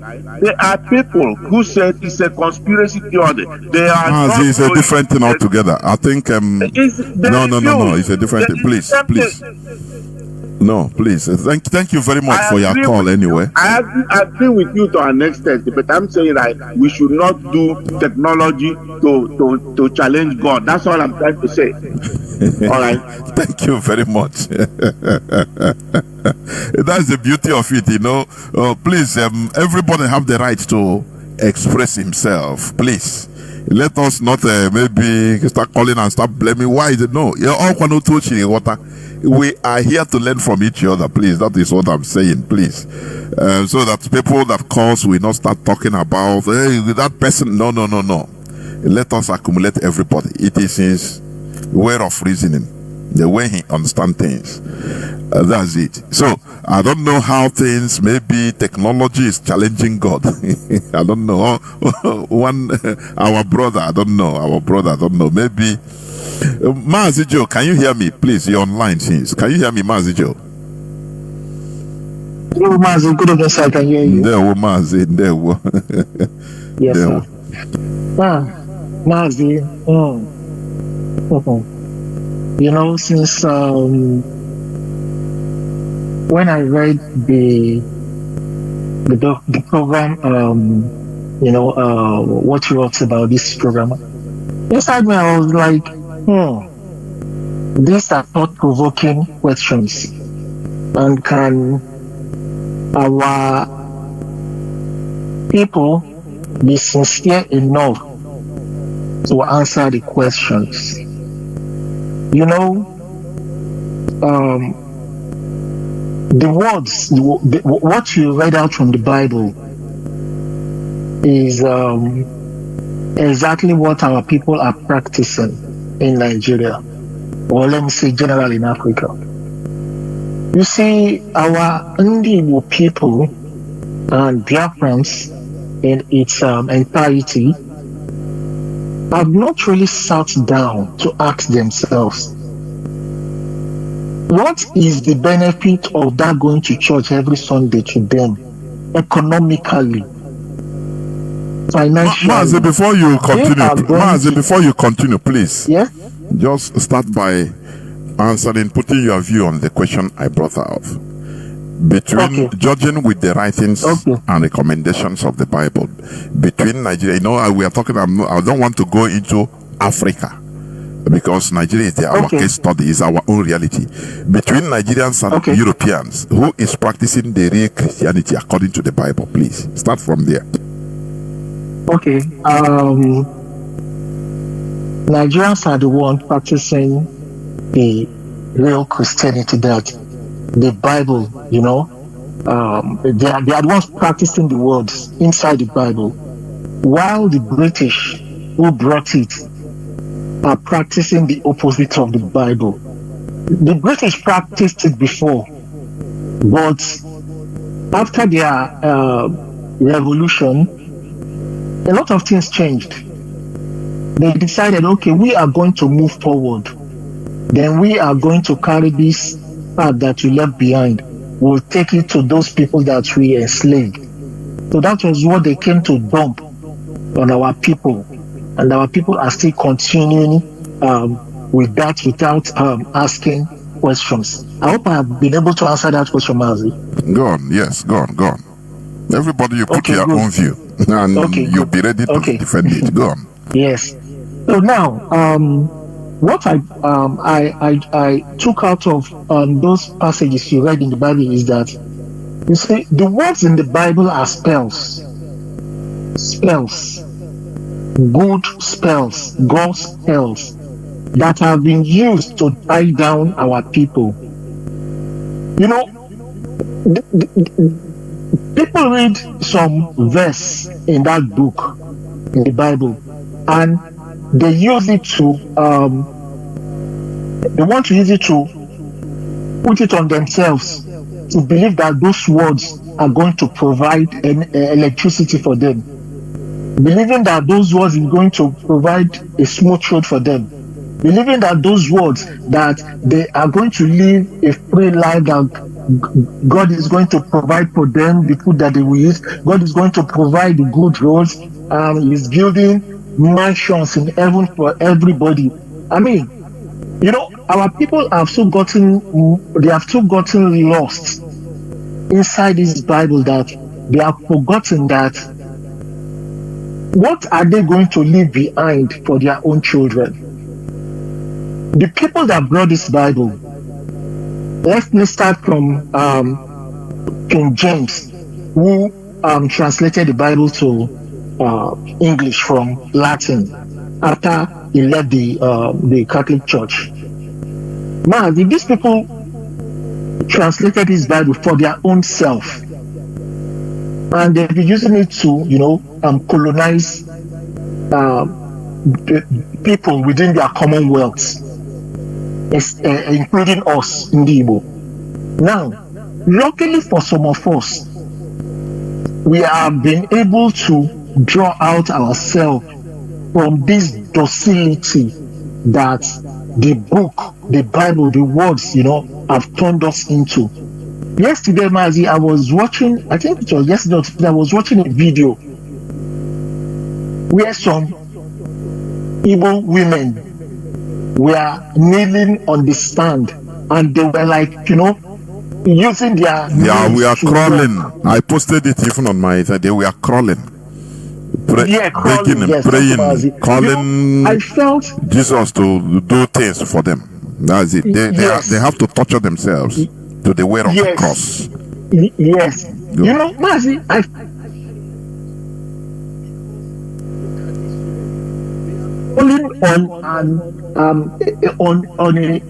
on a dusty road with their knees, begging for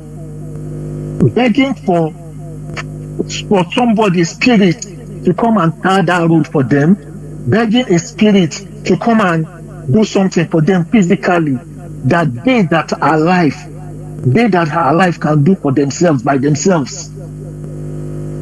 Now, see, there are some certain things that I will see our people in Igbo doing. I will feel so much ashamed because it takes away this book, this Bible. It takes away human dignity away from humans, in the sense that someone is sick, they will say, don't worry, God is going to heal you. You are going to do fasting and prayer for 3-4 days. Now, a European person is sick or a British person is sick. The person will go to the his or her personal doctor. The doctor, after diagnosing everything, will refer the person to a specialist. A specialist will check. Okay, this is. They will now refer the person to, maybe if the person needs an OP operation or something, they will quickly detect it and do it, and the person will be kept alive. Why is it that our people cannot understand that this age we are supposed to have stopped thinking of what that the Bible said, that you don't have to think of what you will eat. God will provide it for you. How is he going to dip his hand down and say, my son, come and eat food, come and eat, this is your food? Why are our people believing in words written to manipulate them? To me, Mazi, all those words that you read, they are manipulative. They have caged our people down. It has held our people down. Mazi, why is it that our people cannot even understand that? Okay, today is Saturday. Tomorrow, many of them are going to church. Have they really sat down to ask themselves that, this church that I'm going to, why am I going to church on a Sunday? What does it mean, sun, day of the sun? Why am I? They've not even bothered to ask themselves some certain critical, logical questions. Why am I going to church on a Sunday? Mazi, that is another distance anyway, but round up, please. It's another, another thing. Our people should start, taking themselves away from words that are written in the Bible. Man, all those things are spells to capture people, to cage them, to make them believe that without those words they cannot live, without those words that they cannot survive, that without those words they cannot build for their future. The people that brought this Bible, Mazi, these people are projecting for 100 years from now. But the people that they gave to Bible are just believing that now there's going to be a miracle, that if they die they are going to heaven. Mazi, nothing like that exists. Mazi, I will take my leave from this. There were Mazi. What I want also people to put now, is there any country in this world that is powerful because of maybe spirituality? I don't know. How do I put it? He's fighting. He's a good fighter spiritually. He's a prayerful country, and he's highly spiritual. He's winning other people through spirituality, maybe invocation. If you invoke, something start happening in another country. It never happened. There is none like that. What we are seeing in the world today is something physical. Oh, you have look at the controversial thing in Ukraine war. Ukraine being armed with the American British Storm Shadow and the American Atacm missiles. These are physical things that you can manufacture. Russia have a Satan, Orishnik, the newest one. These are things there are people that are their job is to think. Their job is to is to work all these things. It is like that because countries put it like that. In Nigeria, they don't promote any indigenous technology.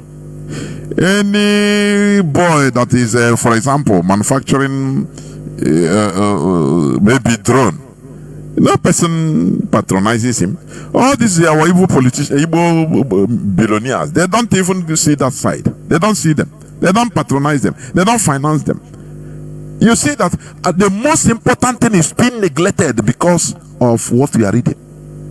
You saw Christopher Musa, the Nigerian Defense Chief of Defense or Chief of Staff. He said that Nigeria is importing every of its weapon. So the problem is the politics there, that sometimes they will have the money to buy weapons, but the countries will be blocked from selling to them the weapons. Why? Because they are not producing. Why are they not producing? People believe both Islam, both Christianity, everybody is pursuing what is in Quran, what is in Bible, but you are not powerful.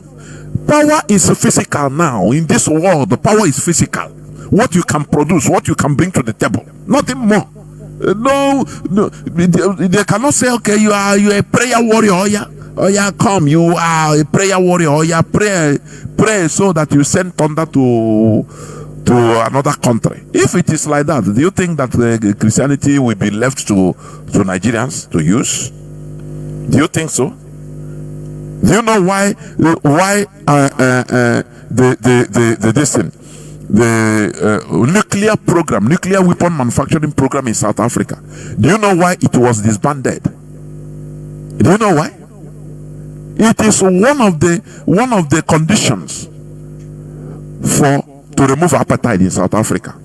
They said before Mandela becomes president, that because South Africa, during the apartheid regime, South Africa have nuclear capability. Israel helped them to develop, to build a nuclear weapon, to kill blacks, to destroy any.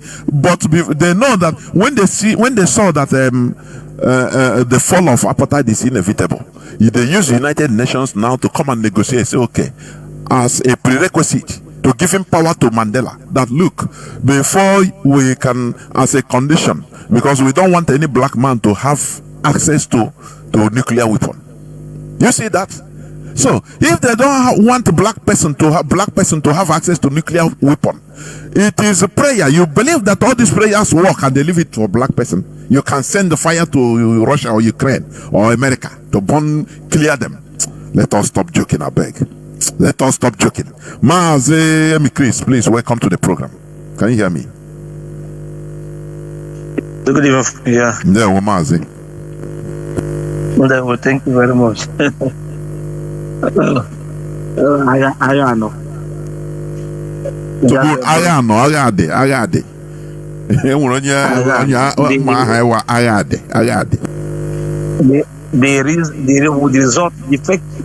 effect of the result you see, or what people are saying, is something come out from empty brain. When the brain are empty, that is the result you see.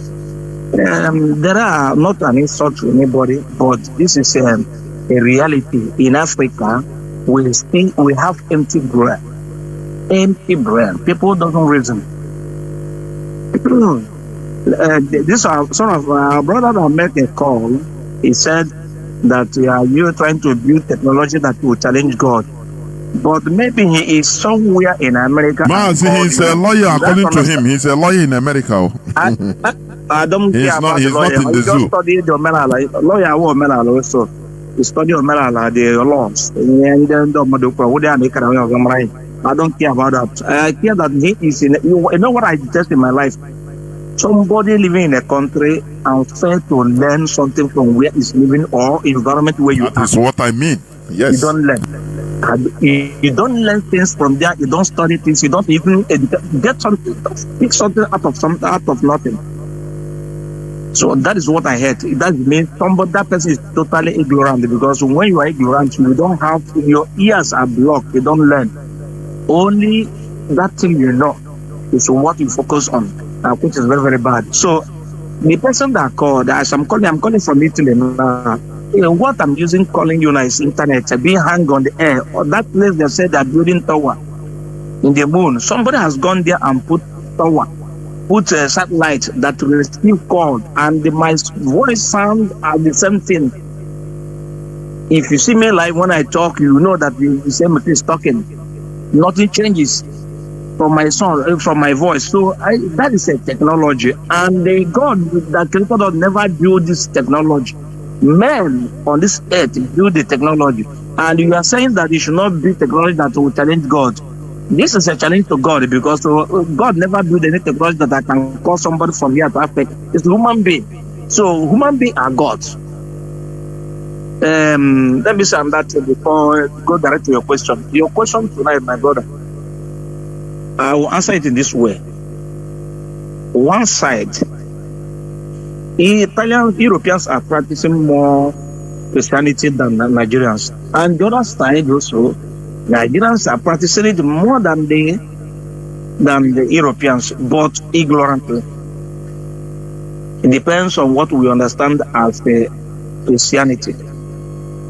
Christianity in Europe here is known as somebody that is kind.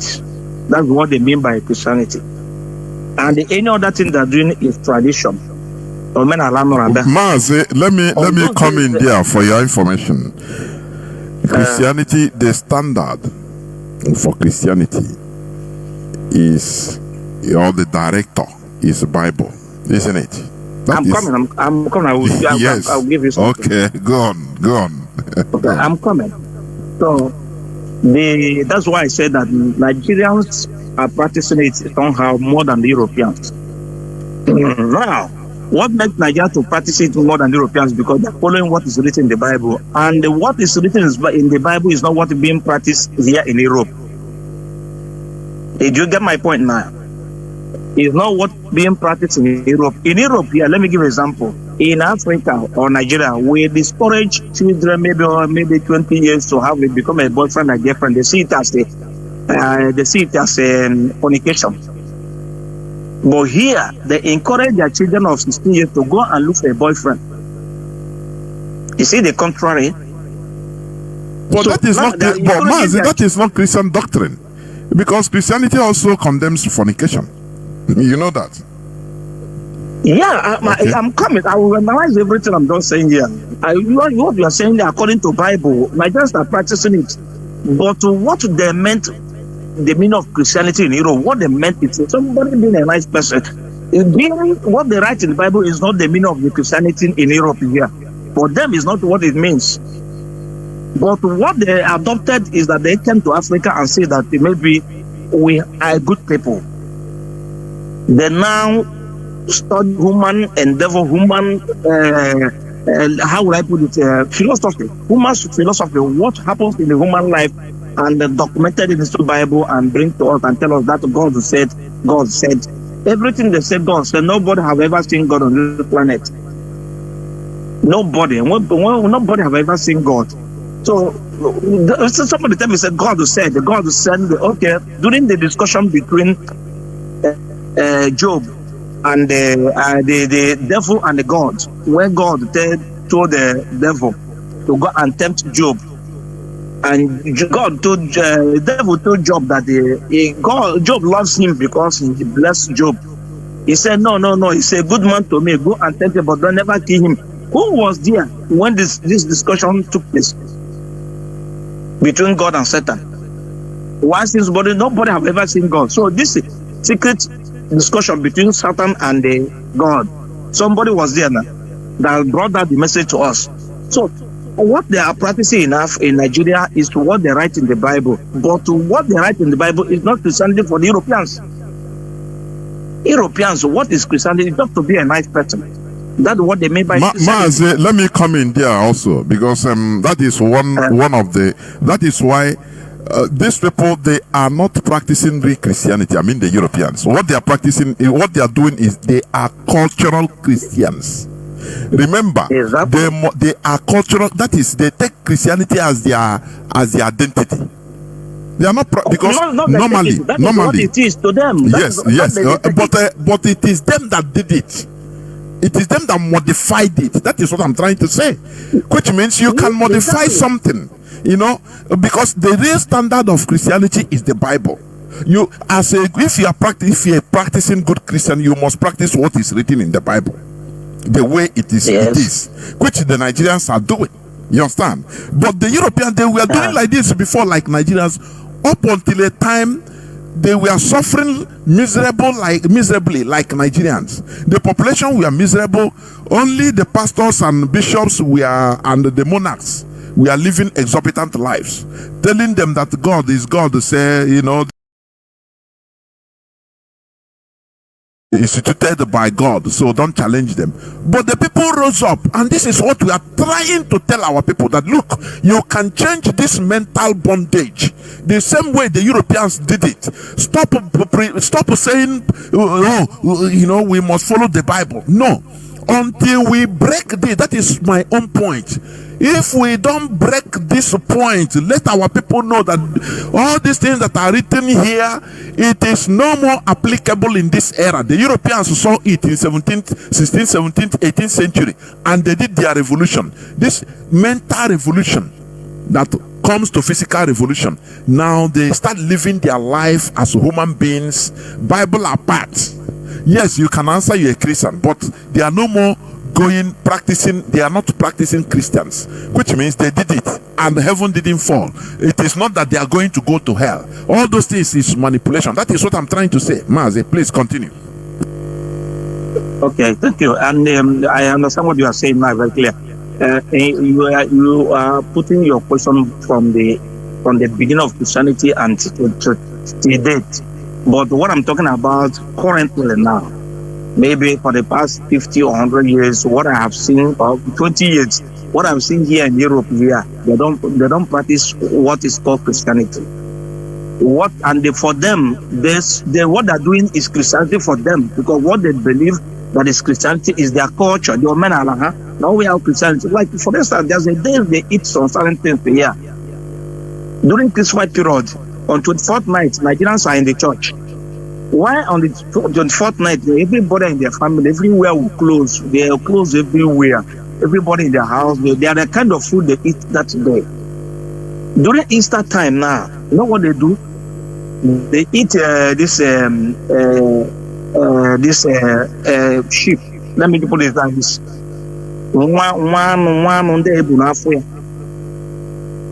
Just what they eat. Every family you go to, you travel from here to down Italy, to up Italy. The same thing, the one type of food they are eating that day. What means is their culture. They can live before they shishi, before they shira, before they reap the soup. No, any house you enter that day, you have the leader don't recall no. But when they maybe move on a buy, that's okay.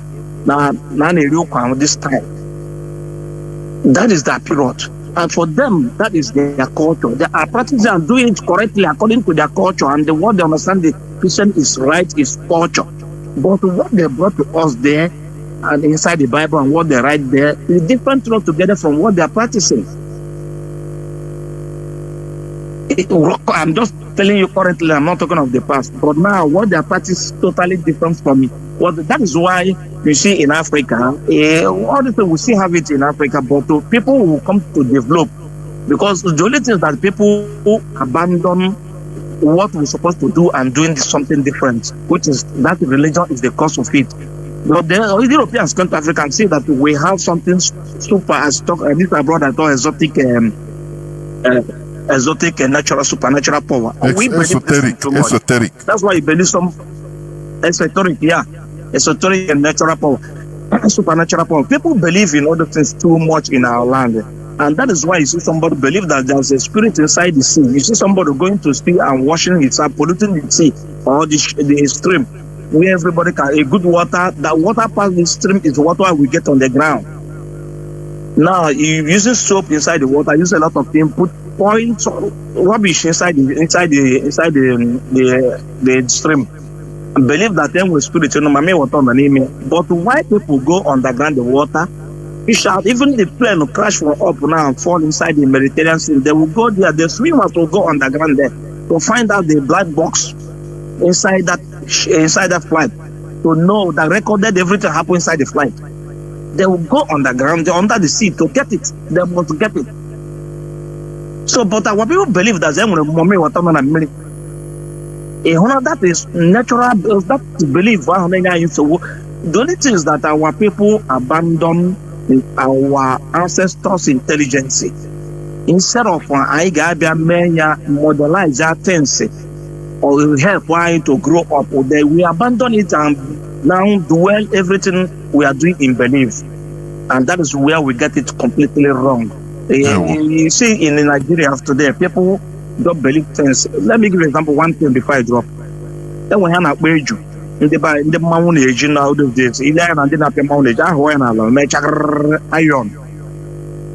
Those things was built by our ancestors. Ogene was built by our ancestors. Ogene. This is metal. They met this metal and constructed in that form. Now, we, the current generation, have we ever tried to modelize that Ogene and age? But we are using it today. Where did our ancestors get iron to melt then? And every time today we are our ancestors did this and that nonsense, talking rubbish. If I need anybody talking rubbish about our ancestors, that person deserves slap. Mazi, thank you. There were. Thank you very much. My point is this. I want our people to understand that the way you make your bed is the way you lie on it. Religion, this and that, it is human being that controls the earth. We have the proof. The thing you believe, this and that, they bring, you are following it biblically. No, you can change, modify it and say, no, this is not, no, we cannot, this one is leading us in backwards. The Europeans did it and they are progressing and we are seeing it. You see, so why can't we do it? But anytime you are talking against the Bible. No, remove this fear. Once you remove religion in your life, Satan dies in your life. You no longer fear nothing. I am telling you, you understand that the reality is there. What you fear is physical harm, or maybe any person that can give you poison, put poison in your food or this and that. You be careful. Nothing more. You go where they say spirit, you stay there, they watch. I'm spirit yourself, I will converse with him. But this is something before. Maybe if you pass, I could remember when we are religious, if you pass in a lone cemetery, you walking now.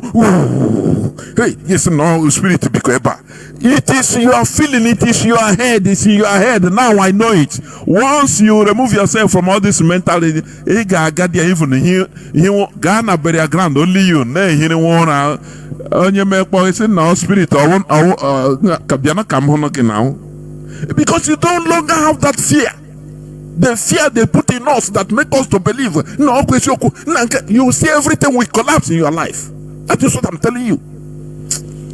I have a caller on WhatsApp. Please go on. Please start by telling us also, answering my question in your own way, what you think with the writings and recommendations of the Bible between Nigerians and Europeans who brought us this Bible. Who is practicing the real Christianity? Mazi, go on, please. Caller on WhatsApp, please go on. Jonathan, good evening, sir. There, Mazi.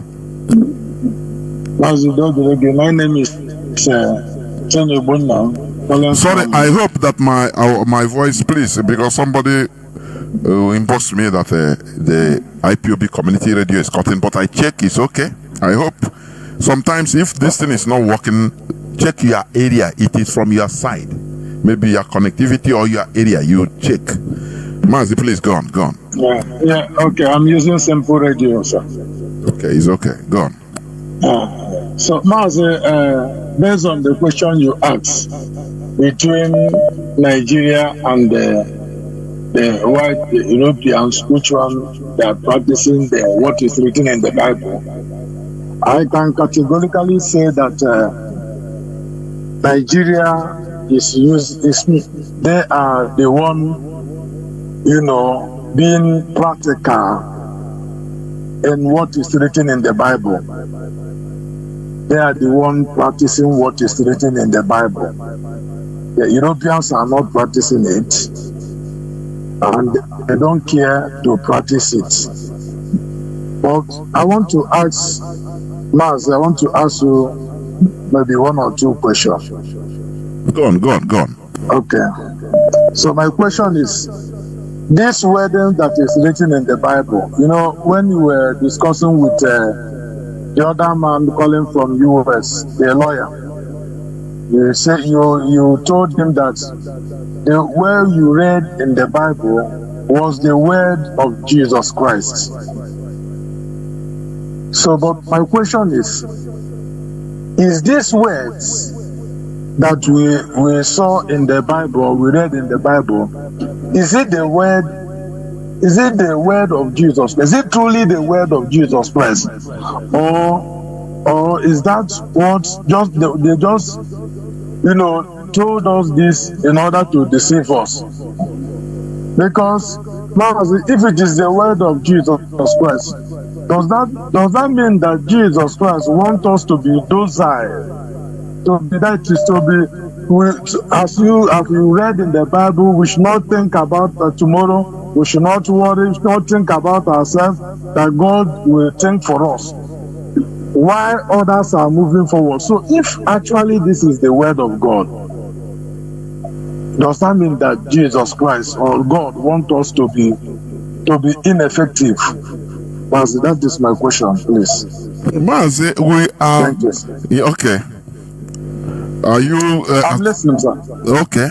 I think maybe if you finish, you can dislodge so that I will take it and take another call. Or you want to be online? Okay, Mazi. Okay. Like what our brother asked. We are talking according to the context of the religion, what they believe, what they say.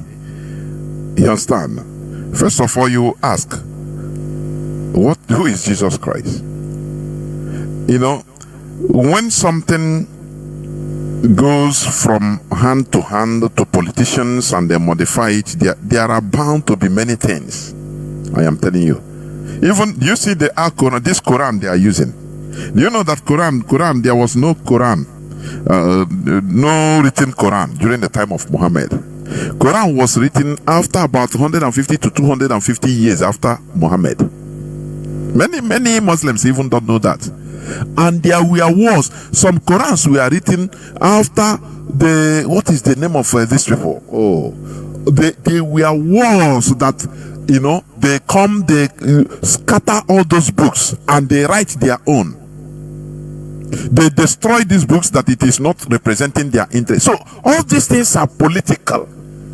These things are political, but it's a pity that we have taken it as a something so sacred, so holy. These are things they use in colonizing others. So it is political. Both the Bible, both the Quran, these are political things, because it passes from hand to hand translation to this and that. This person, the King James, before King James, he passed through the Constantine, put it this and that. So what do you think? There are bound to be political messages there to manipulate the population. That is it. So when they tell you this and that to say, go and make more researches. Question yourself. Anything that is not working for us in this generation is not worth having, because it is. Why is it that all these main two religions, Islam and Christianity, they are colonial tools? I cannot authoritatively say it. These are colonial tools for colonization. Why did Japan wipe it away from their land? They don't want it to have grip in Japan at that first time. Yes, in Japan today you can see churches, people are, but it is no more having hold. It's just like, in Dubai, you can see church. But that is not their welcoming, because this is the century we are. We are in the 21st century. You cannot say, no, I don't need churches because you're Muslim country. No. It will arouse international condemnation. But the bedrock of their culture is Islam. but they welcome other religions. There are Indians, even they build a Hindu temple in Dubai. Yes. The same way, in other places in Europe, they have they bring Islam, they accommodate Islam, but their core culture, tradition, and bedrock is Christianity. So, what is our own? Why must they impose on this and we continue accepting foreign Islam and the Christianity, and we are using it to kill ourselves? Bible say, Quran say, is it not idiocy? I call it now idiocy. I'm telling you. Caller on signal, Mazi Nnamdi, can you hear me? Yes, I can hear you, my brother. Good evening. There, Mazi. Welcome to the program. Go on, please. Yes, good evening, Biafrans and lovers and freedom. Mazi, I saw your music. You played the nice music. I didn't even know. My brother. Even music like that, I never knew, and I will be playing it. Thank you. Yes, I'm hearing it. Thank you very much. It's all for the struggle. It's nothing for me. Just I'm getting no benefit from it. It's for the struggle and it's copyright free. Very good, very good. Yeah. Yes. Thank you. My brother, the question of whether Europe or Africa is practicing real Christianity is one, and the question whether Europe is practicing Christianity at all is the second question. Let me start with the second question. In the city where I live, 3 cathedrals.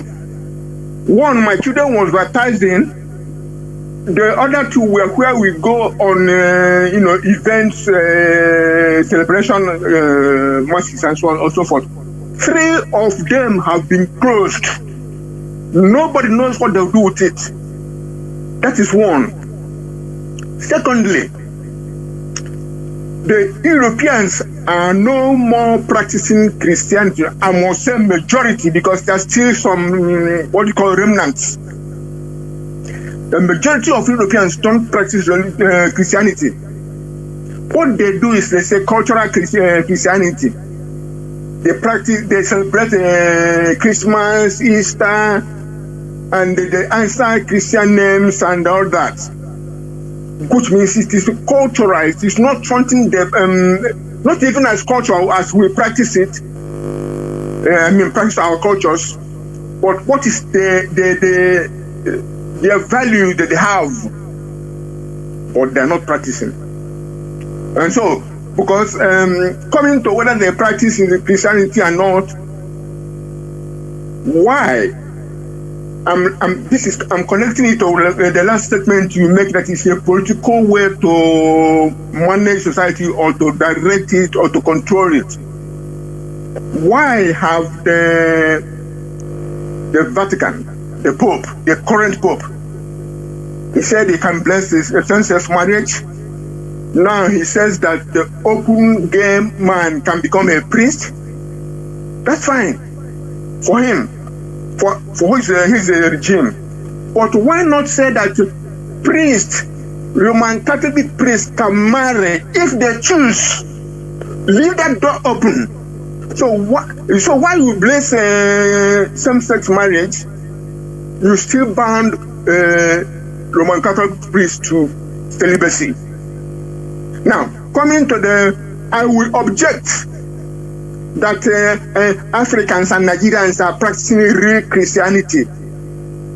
Of course, there are people, both in Roman Catholic and Protestant, who are practicing that real Christianity you are talking about, and that thing they are practicing, calling it real Christianity, is what makes our people so docile and bound.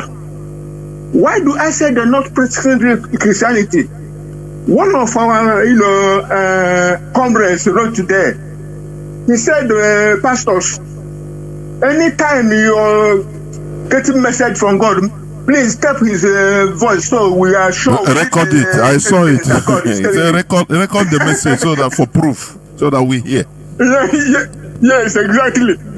So what they are doing in Africa, in Nigeria mostly, Even people in Europe here will tell you that's what they're doing there in Africa. It's not Christianity, because people are being lied to, people are being manipulated. Mazi, let me come in there. You know, it's interaction. When you say no, this is gullibility. No, but that is what is written in the Bible. After all, Moses received 10 commandments from God. After all, Jesus with Peter and James, when three of them went to the wilderness to pray, they saw a dove come out and the voice said, "This is my beloved son in whom I well pleased." They saw it. Yes. It's written in the Bible. Yes. So why won't our people practice it? They are practicing what is written in the Bible. Yes, you're right. But let me come here. Okay. Let me come. As early as 1835, the Europeans have been mentally awakened. That's what you are preaching. What we are saying in Radio Biafra, that our people will put on their thinking cap, not follow sheepishly what is written 2,000, 3,000 years ago. Why the people who sold it to you are no more abiding by it. Great Britain, who brought the Church of England to you, let you die in genocide and still letting you live in oppression, persecution, maintaining their limited or zero liability company called Nigeria. They are planning what you said again in your presentation. They are planning hundreds of years ago. Remember that statement by in the House of Commons by Lord Macaulay, how they will never control Africa if they let us have our value system and our education and our faith. This was almost more than 80 years before even Berlin Conference, where they divided Africa a la carte. So what I'm saying here is that our people have to think. It is true that some of them feel are trying to do what the Bible says. That's fine for them, and that's their right. But what we are saying are those things you are following logical and applicable to today's world. Because if Christ said that thing, if they slap you here, turn the other cheek, the question is, how many people will come to slap you at all? The world then was different to the world we live now. And all the civilizations that have passed, even including those who colonized us, have shown us there is nothing like somebody slapping you or somebody being meek and somebody. They are not preaching heaven. Those who colonized us and are robbing us and are holding us in bondage, they are not preaching heaven. They are preaching and planning. When they were setting up the zoo, Nigeria, they tell you after 100 years, because they thought after that 100 years, they must have extracted enough wealth for themselves. That is planning. So what I'm saying, Nigerians don't go and jump up and down. Oh, we are set to practice real Christianity. Yes, there are a few who, out of their faith, are trying to do the right thing according to the teachings of the Christ, according to the Bible. But the mainstream, both to Catholic and Protestant, should ask themselves, why should a faith, both Anglican or Protestant and now Roman Catholic, will tell you to bless same-sex marriage or union, tell a girl or a priest can, men can become priests, but they still maintain that the Catholic priests will not marry, thereby putting men, young men, everybody, the testosterone bombs. You are putting them in danger and in temptation because you forbid them to marry and live natural life. This is a question our people should ask themselves. But somebody will sit in the Vatican and decide that for you. Our people should put on their thinking cap. Yeah, my brother. God bless Biafra. There were Mazi. Like just what you said, the Pope will give order. Say so you can bless same-sex marriage. And he is in Rome. Okay, it is their system, no problem. Do you see where I say foreign influence? And an Igbo man that is a reverend father will be defending it. He will apply it. I don't know whether people understand what I mean, what I'm saying. Do you see it? Something that is abomination in our culture, but because the order has come from above, because of religion, the religious connection, you have to apply it. Do you see what I'm saying? Do you see where there is foreign influence is very bad. I am telling you. If they have to cut off and do their thing, even calling Christianity, no problem. Everybody will join, and they have one Christianity in our land. You know, I don't think that there will be much problem. But when they are this one receive order from outside, this one receive order from above, anything that they cannot decide. The decision come from outside. That is where the country will be in a mess. As the reverend fathers are not married today. Maybe tomorrow, one pope can come in and they decide that the reverend father should be married, whereas they have destroyed the generations of people. If in Igbo land, the people that have died without marriage, reverend fathers and sisters that have died without marriage, they close that generation. What are you going to say? Is it God that really now open and tell them, communicate to them? You see, it's politics. If God is talking to them, why not? So if God created us all, as we are talking, God, why can't He speak to us? Are you hearing what I'm saying? Let me, we are winding now. Caller on WhatsApp, please go on. Can you hear me? Please start by taking up the question which I put. The judging with the writing. I'm talking about judging with the writings of the Bible and the recommendations of the Bible between Nigerians and Europeans. Who is practicing real Christianity? Mazi, go on. Take it from there. I'll go on. Yes, you have said it absolutely correct. Nigerians are the people practicing what was written in the Bible, and what hold them down until today, because they are practicing it because it is what was given to them. It was like what I was just thinking, and what I was just going on to myself this week. The meaning of missionaries, and who are the missionaries? What is the mission of the missionary? Because every missionary has a mission. Now I come to a conclusion that the missionaries, the mission of those missionaries, after what they tell us, is they have already a mission before coming. Was exactly what we are talking today. Their mission is to put us down. Their mission is like the same letter the King Napoleon of the second of Belgium wrote to the missionaries in Congo. Like also what our brother just quote, what the British who was addressing British Parliament, how to hold Africa down, how to go against their religion, how to go against everything that binds Africa together. That is the only way that you can deceive Africa. Now they wrote this particular things. They brought it to us through the missionaries. This is exactly what the missionaries was teaching us. Even when the Europeans have now changed, they have now awakened, they have now stopped practicing it in their own. Still yet they have to brought it to Africa through missionaries so that we begin to practice it. Now how do they do it and got it perfectly? After they might have gathered those that were ostracized, those that committed a lot of things, they gathered them together and begin to preach this thing to them. They gathered them, the next people they now through them said they are coming to give us a new education. That education, under that education was to target our young ones. Since they have targeted our young ones, they begin to teach our young ones this nonsense, they indoctrinate them with all these words. So that was why we started. Now, when you go to church, they give you this same word. When you come to school, they give you a curriculum where you have to pass through a devotion.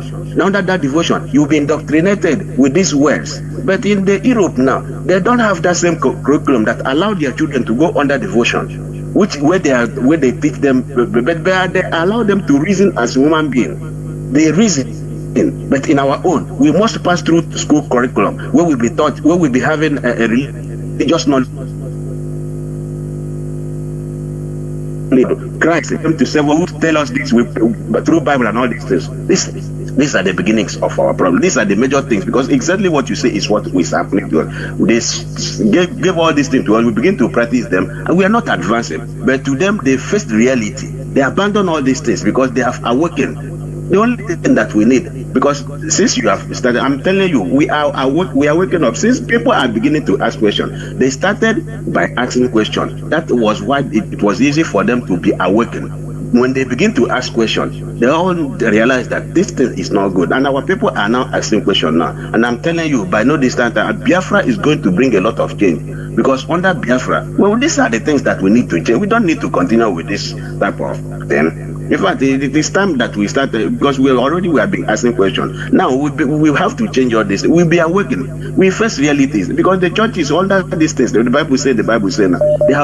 They make you to believe you are fault is Satan's fault. You don't have fault. Anything that concerning you, every misfortune, even when you are the cause of that misfortune, it is Satan who causes it. Now, every other good thing, it is God who brings. You will relax. God will just bring all those things today. We become so lazy as a people under these things. When we read all these things, we begin to practice them. We begin to speak in tongues, because the Bible says, "Ask, it shall be given." You've been asking from January to December, nothing have given to you. Yet you continue to ask, having hope that you continue asking. You are asking for a new government when you know that we can stand up and challenge the government for them to do better things. You are asking for good life, good health, when you know that it is in the hand of government to build good hospitals. You are asking for God to give you employment when you know that it is God who will. It is a government who will build industry. Where is God in this in all those things? The Europeans have waken up. The Americans are waking. The Chinese are waking up. All of them are waking up. They are building industry for their children. They are building good hospitals for good healthcare systems. Yet we now in Nigeria here, we are praying for God to heal us. Only God heals even the dead in Nigeria. God gives employment in Nigeria. In fact, that is just because when we stop all this nonsense, when we realities, I say things will change. And then I go to and another one that I want to touch. That this you always talk about. You always talk about this the way of our life, the way that we should about our. This thing, collective interest, collective to come together as a collective people. Now, our ancestors already were people who come together to come together until this new thing, because already we have been practicing something before they brought this thing to us. Now, those things that we have been practicing, we have relegated those things in our ground. Then the civilization, okay. You talk about civilization, that civilization is a collective effort. Now, one thing I've just learned about civilization today in Nigeria, in Nigeria particularly, now with the Igbos, now let me just put it in Biafrans now.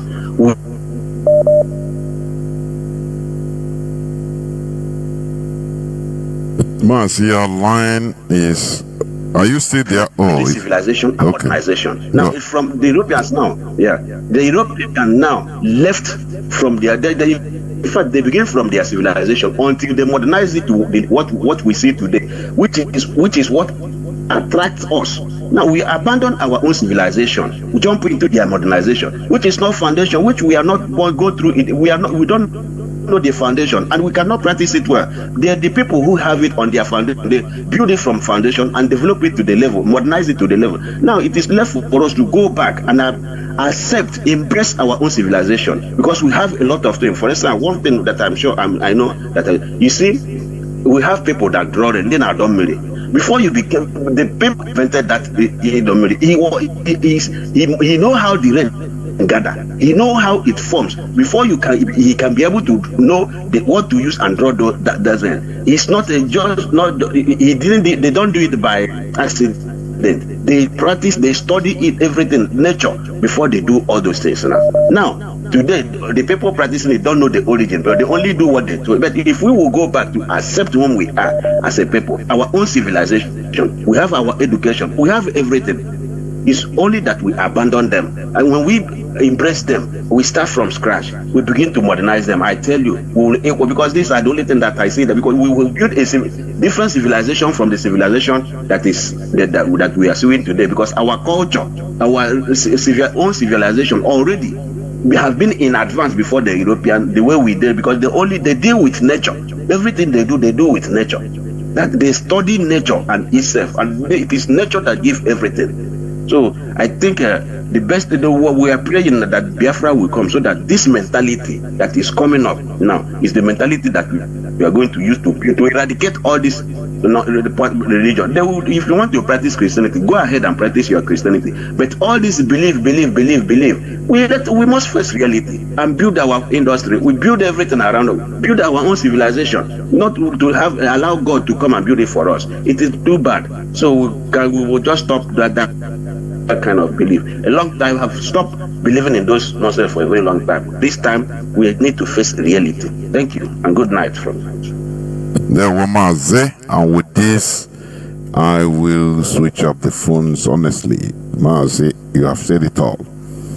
You know, when we talk, many of our people are misunderstanding us. Some are mischievous. You know, they understand, but they just want to, because of their belief. It is not only about belief. We are in an era of reason. Asking questions. You know, you cannot reason without asking questions. You understand? Reason makes you ask questions. That's why today we are talking about Biafra, because we started asking questions about our situation in Nigeria. I don't know. Somebody has been insisting. Let me give him a Mazi, please. I'll give you 2 minutes because you have been insisting. That's why. Can you hear me? Call on WhatsApp. You see, caller on WhatsApp. Please go on. Please, you will have 2 minutes to make your submission. Yes, Mazi, I love that. I got my snow. I can have one Biafra.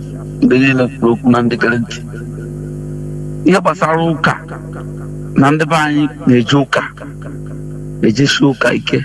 That is our people. Nigeria are practicing Christianity more than European, but in a way that I never understand. I Burukanishi Burianishi to the extent that Ihonanya self Adhonimo wine. Because in Kawaka is no car. I bet a church in Nigeria. I go 100 more 50 as the case may be. And I want to be an there is no love in Christianity. We are practicing it carnal, not spiritual. Because one day maybe don't use our brain. I use their wisdom. Without our bread, we're in a Bible. I want to be an issue. You see from Old Testament to New Testament. If I may ask a question,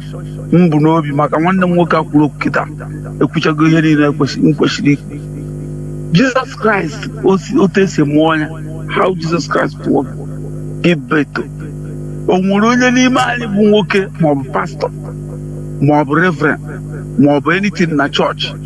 When came and you are Nabata, now near to Rime, they can come on so. Okay, what?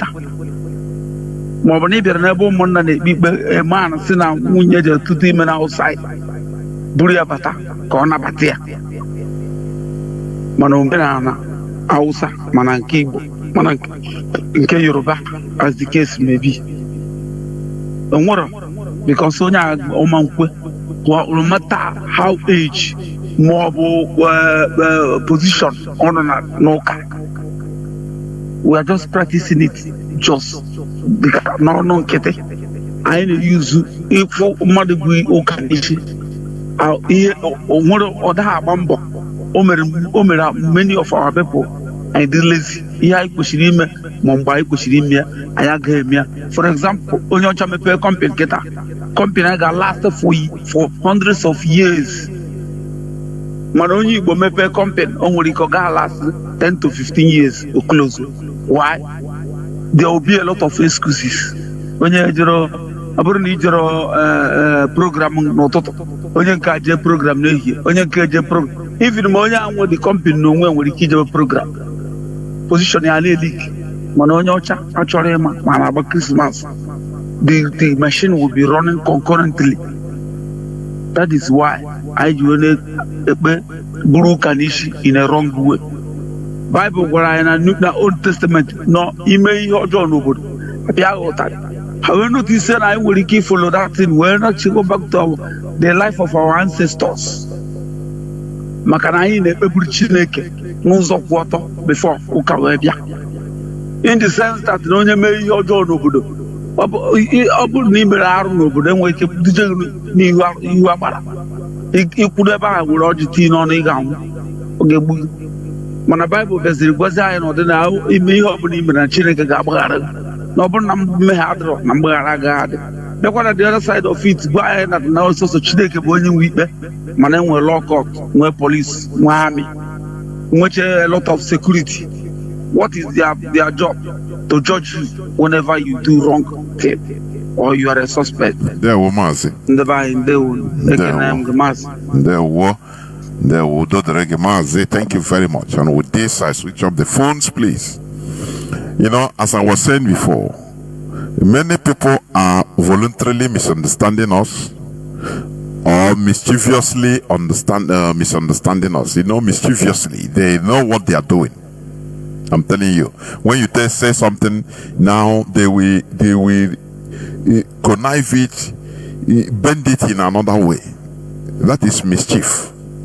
What we are saying, when we say going back to our rule, we are not saying go back and start doing invocation. No, going back means moving back to our bedrock, our grassroots that binds us together. The most important thing you can do to a people is to scatter them. You know, we started asking questions. That is why we understand that what Nigeria is doing for us. I mean, what Nigeria is doing to us. That inside Nigeria, Nigeria is our burial ground. Because we are curious. We were inquisitive. Mazi Nnamdi Kanu opened our eyes and we start asking questions. The same thing we are now going into the hardcore, the north, the religion. And we understand that this is what they use in caging us. That is why we are bearing the unbearable. Do you remember during Good Luck Jonathan period? Churches, all of them, they gathered their population against Jonathan. They came out for protests because it is their interest. All of them gathered against him. They told their people that this and that. The other one said good luck is bad luck. He preached the same way. Why can't they start preaching that look, we need to rise up and take our responsibility as human beings, as citizens.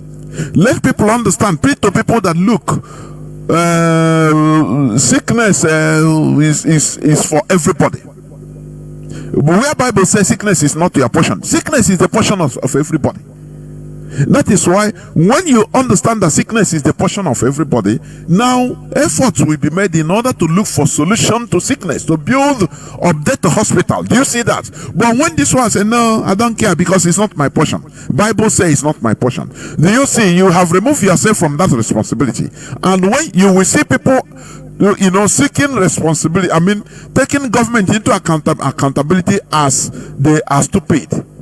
Because the Bible have told you that sickness is not your portion. Do you see the gullibility we are suffering? That is why I always go to the hard core, the core cause of the gullibility in our land. And I will never stop it. It is all are written in the Bible.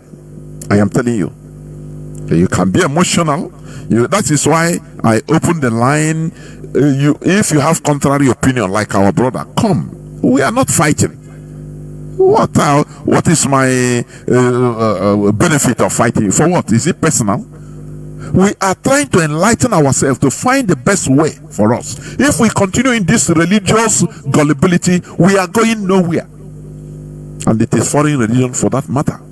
So when we say going back to our root, we are going back to what binds us together, what tied us together as a people, so that nobody can discriminate against his fellow brother and sister again, because we are from the same place. We are culturally tied together. That is what we are saying. With that organization, with that we can organize ourselves and start fighting as one people. That is it. That is what we preach. Not people misinterpreting it. Hey, believe what I believe. You believe what you believe. I believe what. Okay, you believe in Nigeria. That Nigeria is good for you, and you start fighting against Biafra restoration. It's still the same. Believe what you believe. There are some beliefs that are not good for our collective interest. It's your own personal belief, but it's not good for our personal interest. I mean, for our collective interest. When you believe, if for example you see somebody today come out on social media in America and say, my belief, Quran say I have to kill unbelievers, the person will be looked as a terrorist, and they will look for him. The FBI will look for him and get him. Yes, it's his belief, but his belief is against a collective interest of everybody. It's dangerous. So sometimes your belief can be dangerous to our collectivity. It's not only about killing, but the way you are doing things, it can be dangerous. You can betray. You can easily betray our people for your belief system. Do you see why we are teaching ourselves to know that, look, our country first, our nation first, Biafra first, so that to limit any other thing you believe. Because sometimes that your personal belief can be even dangerous for our collective interest. That is it. The Europeans did. I used to give an example with the Europe, because it is the people you know that they are progressing, and they did it. And you are going there. Many of our people are many of our people are there, and you are enjoying it. What makes anywhere you are? Ask yourself, make inquiries, make researches. How do these people arrive this type of civilization and progress and advancement? You will see that at the time they remove themselves from this gullibility. At a time in their life, in their collective life, they remove themselves from this primitive gullibility that is our people are suffering from today. People, kneeling down, walking, women, our mothers and sisters, they suffer them because of religion. Say you are praying, you are with knee, you are walking with your knee for maybe more than 500 meters. That you are praying for God to do something for you, calling on Jesus or Mary to do something for you. That is stupidity. There is no gap, there is no situation. There is no space for it in this generation, this 21st century. That is what Mazi Nnamdi Kanu has been fighting, to remove gullibility from us. There is the problem. Have you forgotten when Mazi Nnamdi Kanu, anytime Mazi Nnamdi Kanu is on air, he must touch the gullibility of black race. That the problem is the brain. The main problem we are having is from the brain. When we free our brain, when we free ourselves from the gullibility, now we start thinking forward, moving forward. But when you say no, Bible say, judge not, and you are seeing the result in Nigeria, because people are doing things with impunity. You say, look at, I saw one pastor on Facebook. He was wearing military uniform, full military uniform in Nigeria. He is above the law, preaching that he is going to open the key. It's a battle. He is wearing physical military uniform to battle demon. And the Nigerian government allow him. If it is another ordinary person that did that, they will arrest him, because wearing military fatigue in Nigeria is against the law. But this one is a pastor, a big pastor, so he is above the law. Do you see what the religion have put everybody?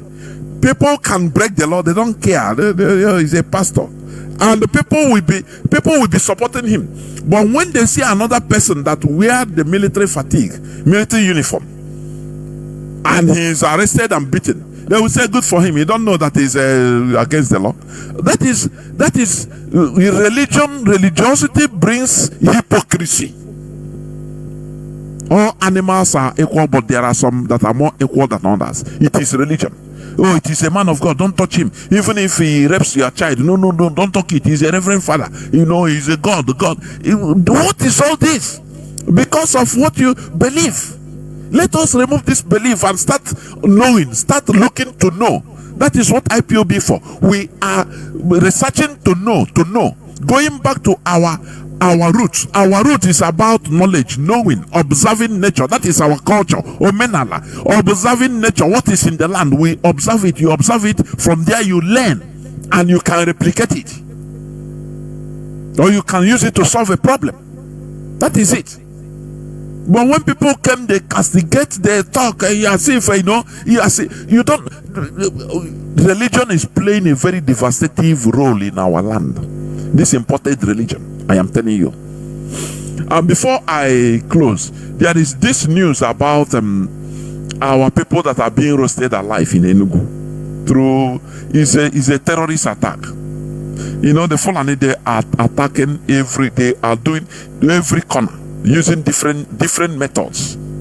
Every time petrol tanker explodes, and I think more than 200 people roasted to death. Why is Nigerian government not taking this? Thing has been happening. The other time, I think it's in Niger State. The other day in Okwara or in Lorin. Today is in Enugu. Every time petrol tanker is. What is happening? Why do we have a failed government like this? People every time the same thing, the same problem continues occurring. They are not taking any action, no precautions against it. These people that have died, they are human beings like us. They are people's brothers and sisters. They are people's fathers and mothers. They are people's uncles and nephews and nieces. Why can't we rise up in order to fight against this entity called Nigeria that in Britain imposed on us, in order to suffer us, continue suffering us, so that they continue milking? It's a high time, please. And if you are, for example, because we need to save ourselves. Auto defense. Every living thing can defend itself from aggression. That is how life is. If you continue if you are seeing, for example, tanker that is going, if you are driving near it, give it gap. If possible, don't follow it. Leave it to go. Don't follow it at the back. If you see tanker, all these fuel tankers in Nigeria coming your way, you know how to avoid it very quick, because this disaster is too much. It's too much. I saw the video, very disgusting and despicable video of people burnt beyond the recognition. It is the Nigerian government, for them, they don't care about lives. For the zoo government, people are too many there, so they even need a reduction. So that is why life, no person cares about life there, and they are infecting our people with this type of character. They don't care, no longer care for life or care about life. People are dying anyhow. If it is, for example, in another country, in Spain or in Germany, it happens, the whole world will stand still. But it happens in a place whereby life has no meaning. People don't value life. They do anything. They are very highly religious. They respect God they didn't see than human being. Is it not stupidity? Oh, you love God. Do you know who is God? Do you know who is God? We are all gods. The people you are seeing, you don't respect life, but you want is it not hypocrisy? You are respecting something that is in your head that they tell you. You don't know whether it's true or not. That is arrant hypocrisy. We must understand that this world is physical. Anything that is happening is physical.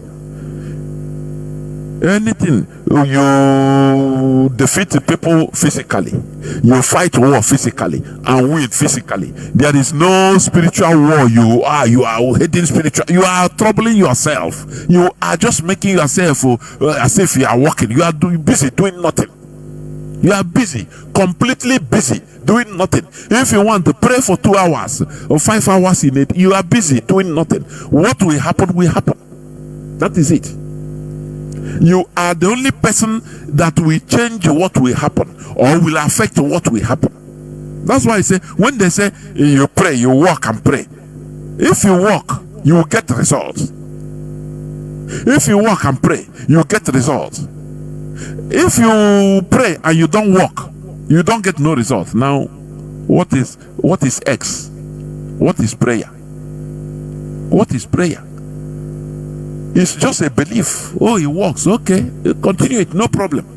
But let us come back and do something like others.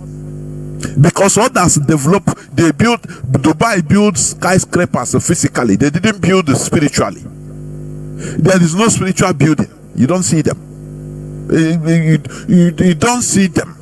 America build skyscrapers, build hydrogen bombs. Physically, it is physical.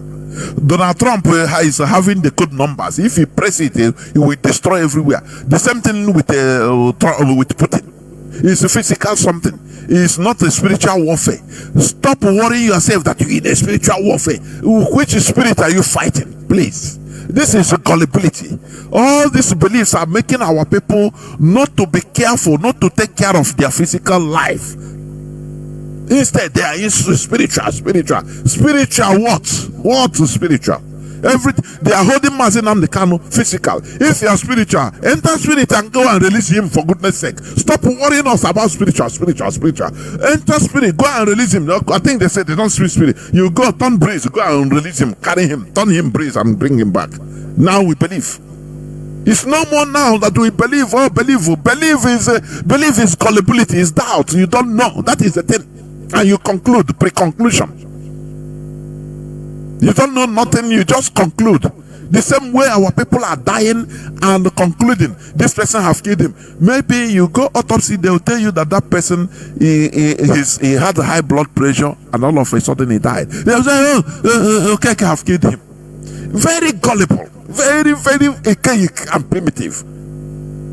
It makes them not to look for hospital, doctors that can solve these problems of or start looking for solutions to autopsy.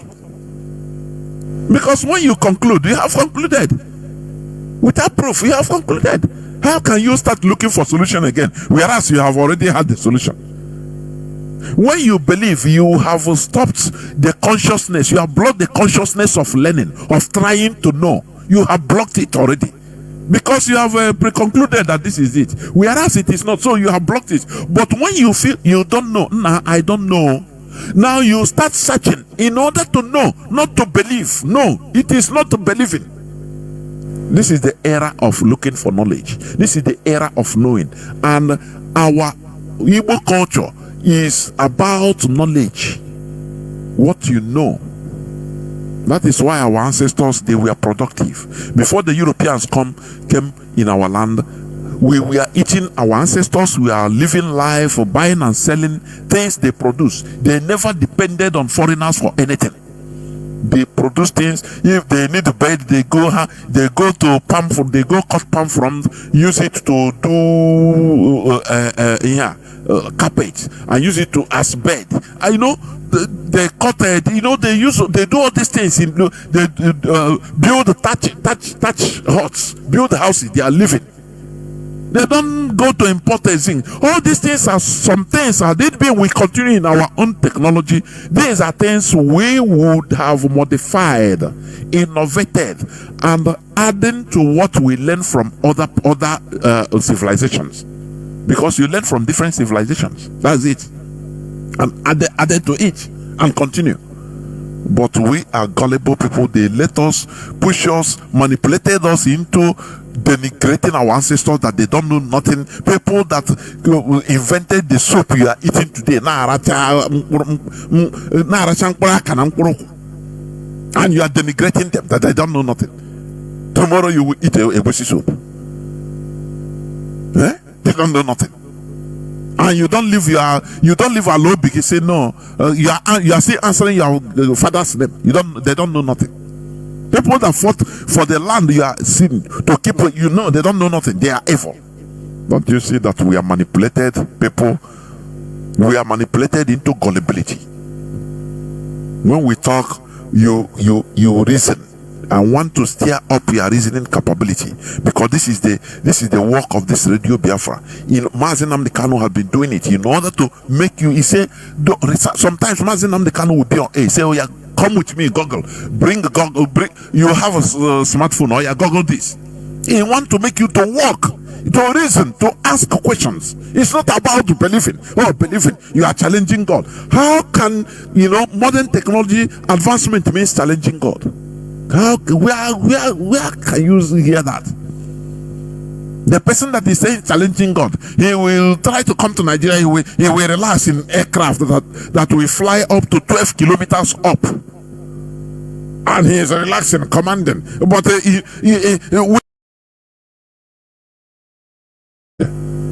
didn't say, but I'm challenging God. I cannot enter flight. Let me trek the natural way. Do you see the situation we are in? It is about the brain. It is the problem we have is in the brain. Once this brain changes, I'm telling you honestly, it will manifest in our lives. We start working cohesively in order to build a better life for ourselves and our future generations. Because when the Europeans, when they become awakened, now they start building a system, no more individualism. They start building a system that will be viable for all of them to thrive, and that is what they are enjoying today. Biafra remains our religion. Biafra remains everything, our ideology. We must continue until this message will be sinking in. This message will continue sinking in. Therefore, as the Europeans are cultural Christians, they are not practicing Christians, they are cultural Christians. Nigerians, our people are, boasting that they are the ones practicing what is written in the Bible. All those things, many of the things that are written in the Bible, if you continue practicing it, you become hopeless as a people. You take prayer as the key. Prayer is not the key. Practicality is the key. Science and technology is the key. As I'm talking, everybody is hearing me through IPOB Rapture Media, IPOB Community Radio. On Twitter also, we are there. BTV, Rapture Media, they are streaming it. Satellite, we are there. How does this thing happen? How does it happen? 200 years back, nothing like this. It is human being that brought out all these things with belief. You read Bible says don't think of tomorrow. If you are going according to the Bible, no person can build anything for tomorrow, because they say don't think of tomorrow. God will do everything for us. After all, God threw manna from heaven, and manna started falling to feed the Israelites. These are ancient archaic stories they use in manipulating the population of the old. This generation, we should be above all this. Please. We are Biafrans. We are a very, very peculiar set of people. The sky is our limit. We can be a world power. I am telling you, the world knows that. The world knows that. That's why they are stunting us through different ways, including religion. They inflicted us with the disease of religion, and today our people are leaving the path of production into belief. Our pastors everywhere in our land. Almost every family were pastors. Churches everywhere. What is the benefit? Collective benefit. What is it? It brings us scamming. It's scamming, duping of our people to get money. We must continue. This is where I'm going to stop. Thank you for listening. Biafra remains our religion, everything we have. We must continue until Biafra is restored. Thank you for listening. From me, Mazi Jonathan Chinedu, from here, it is simply good evening.